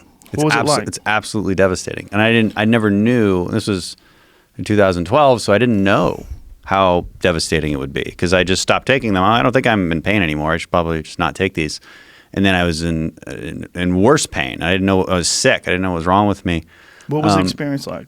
It's nausea. You can't move. You're sick. I don't know how to describe it. You're just really sick. And is your body craving the pills? Yeah, but I didn't know that, I think. So you're just feeling the sickness? I'm just feeling the sickness. I didn't quite know where it was coming from. And then, you tell your doctor, and they're like, oh, yeah, you got to wean off of that. We didn't tell you that? No, you didn't tell me that.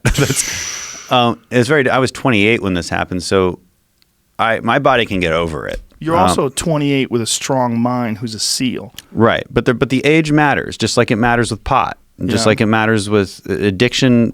Your mind, when teenagers are hooked on opioids, when that one dealer gets into the system, like you change that person's brain forever, and they're always addicted to it in really bad ways. And like it's different the way I'll always remember it. Like it's ingrained in my brain too, but it's different because I was older. Like if you got an injury today, would you be reluctant to take them? No, I have faith in my ability to just act responsibly. Like Right.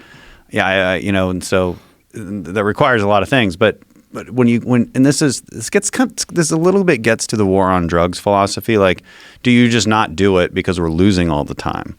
And I actually disagree with that pretty strongly because you might feel like you're losing all the time, but you are mitigating it. And supply does create demand, especially with something like opioids. If that one dealer gets into that one high school and gets those kids addicted at one party, like those kids die 10, 12 years later. I've watched this happen. I've been to the funerals. And it's devastating. And that supply, that demand was created by supply. So like, again, there's never a black and white to anything. And so when we say, war on drugs is stupid or it's not stupid, like, no, it's complicated. It's complicated. And the opioid epidemic's, I think, a good indication of that.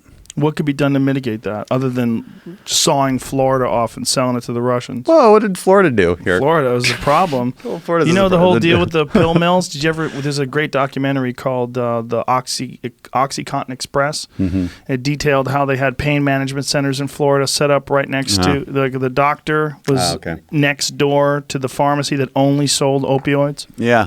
And I didn't realize that was a Florida. And they didn't have a specific. database. They didn't have a database. So there's no computer database. So you could, if you were a doctor, I could go to you. I could get my opioids. Then I'd go over to Jamie. He's a doctor. He could hook me up. And then I'd go down the street and get more. And then people started selling them. Yeah. And there was an express from Florida that went up into Kentucky and Ohio and all these different states that were having giant problems. And they found out the pills were all coming from this one area. It was a Vanguard documentary. Yeah. And that stuff's been slammed down pretty hard ever since. And and the pendulum maybe has swung a little too far because now pain patients are having trouble getting the opioids they want. They're like, here's 2 pills for your surgery. And you're like, really? Right. So some people legitimately need this stuff. And so we've got to find that correct balance. And again, you've always got to know why there's a problem. And as a general policy approach, we should always really question why the problem exists in the first place and what the characteristics of that problem are. So a lot of people are dying, not necessarily, they're not overdosing on OxyContin. They're overdosing from illegal forms of it or heroin that is laced with fentanyl. So like, how do you tackle that? Well, fentanyl is coming through the southern border. That's where it's coming from. We could talk about immigration too, but what happens a lot is, these massive waves of immigrants who are turning themselves in to Border Patrol, they're allowed to cross because the drug cartels say they can cross. Okay, that's why they come across in organized groups. And then they turn themselves into Border Patrol and they claim asylum. They always bring a kid with them so that they know they can stay. But what's also happening is just down the road, the drug cartels are moving the fentanyl and other drugs across, especially the bulky drugs, mostly like marijuana, things like that. Fentanyl is so small they can just bring it through trucks through ports of entry. So, so we need sensors to actually detect that, and we're getting those put in place more. And we need to secure the border because this is where it's coming from, and we need to deal with where it's coming from south of the border, which is China. And so the administration actually did that, and we got the Chinese to say at least that they'll do it. And you never know how much they're enforcing that, so we'll see. It's so interesting when you play people clips of Obama talking about the importance of securing the border. I like to play those clips. And sounds just like Trump. Play the statistics of how many people they sent back and telling people to not come over with their children, that they'll be separated from their children. It's one of those things where people don't like that. They don't like to see that. It really is deeply disturbing to them that Obama campaigned on this idea of protecting our border because we all used to agree on it. Yeah, but it became a racial issue with Trump. Yeah, I mean, he definitely said some things where you could attribute. Up. Yeah, for sure. He fucked up with that whole someone's raping, someone's murdering. Not going to defend Trump's rhetoric on your show or on any show. They contributed to it, sure. But again, as a pretty unemotional person, I tend to look at what is the policy. Right. And so I have tried my hardest to move the debate towards, when it comes to immigration, towards a matter of sustainability, a matter of sovereignty, and a matter of rule of law. Like, do we have standards or do we not? Do we believe in this idea of a managed border or do we not? And, and Trump has made the Democrats so crazy that they've moved radically to the left. And it's interesting to watch. People always say, both sides have gotten so extreme. I always find that interesting. And I say there's 2 ways to measure extremism. One is our voting record. Like, how often do you really vote with the other side? And you can measure that pretty carefully, actually. And you've probably seen a YouTube video maybe where you watch all over time, all the red dots and the blue dots, and they sort of mingle together in their voting records, and then they slowly over time move to the sides. So both sides are responsible for that, like a lack of actual compromise, a lack of deal making, where we say, okay, I'll vote for your stuff, you vote for my stuff. That doesn't happen anymore. And there's reasons for that we could get into. But there's another way to measure extremism, and it's the actual policy changes. And so that we can observe that, and I think in that respect, I don't think the right and the conservatives have really changed our policies. I don't think we've gotten more extreme. I think the left has gotten vastly more extreme. They've changed their policies radically. Medicare for all, open borders. I mean, effectively open borders. They don't like to use the word, but when you're saying decriminalize it, when you're saying no infrastructure at all on the border, when you're saying no more ICE detention beds, you're effectively saying open borders because you don't want to enforce it and you don't want to stop it. So I don't know what else to call it. And those are just some examples. The Green New Deal. I mean, socialism is a good word now. So I think that on that measure, only one side has really moved to an extreme as far as policy positions go. And to your point, you look at Barack Obama, and he's not the only one. You can look at Chuck Schumer's old comments on this stuff. I mean, Trump could have written those statements for them. Yeah.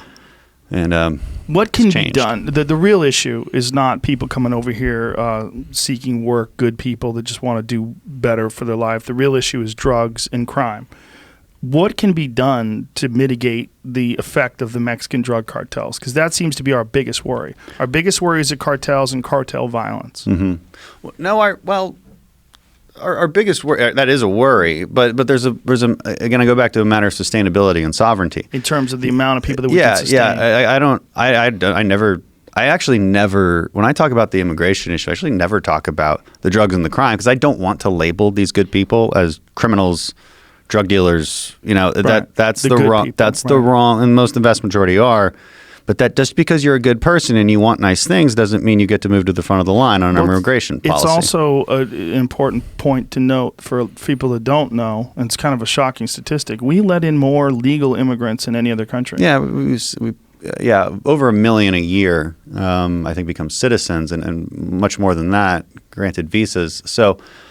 And there's a perfectly reasonable debate to have about how many work visas should we have? Should we increase it or should we decrease it? And how does someone get over here, and how do we know that they don't have a history of violent crime? Sure, I advocate for a merit-based system. What the president proposed, I think, is absolutely right. We have the opportunity to choose the best people from the world to come here.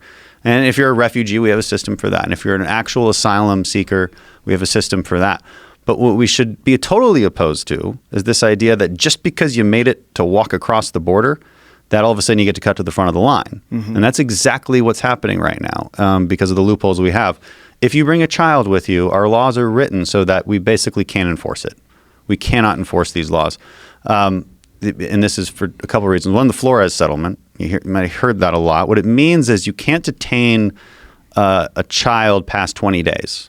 So if a family comes across, or it's usually just a part of a family, because what they actually do is they split up. They split their own families up because they don't want to deport one of the parents. Does that make sense? Mm-hmm.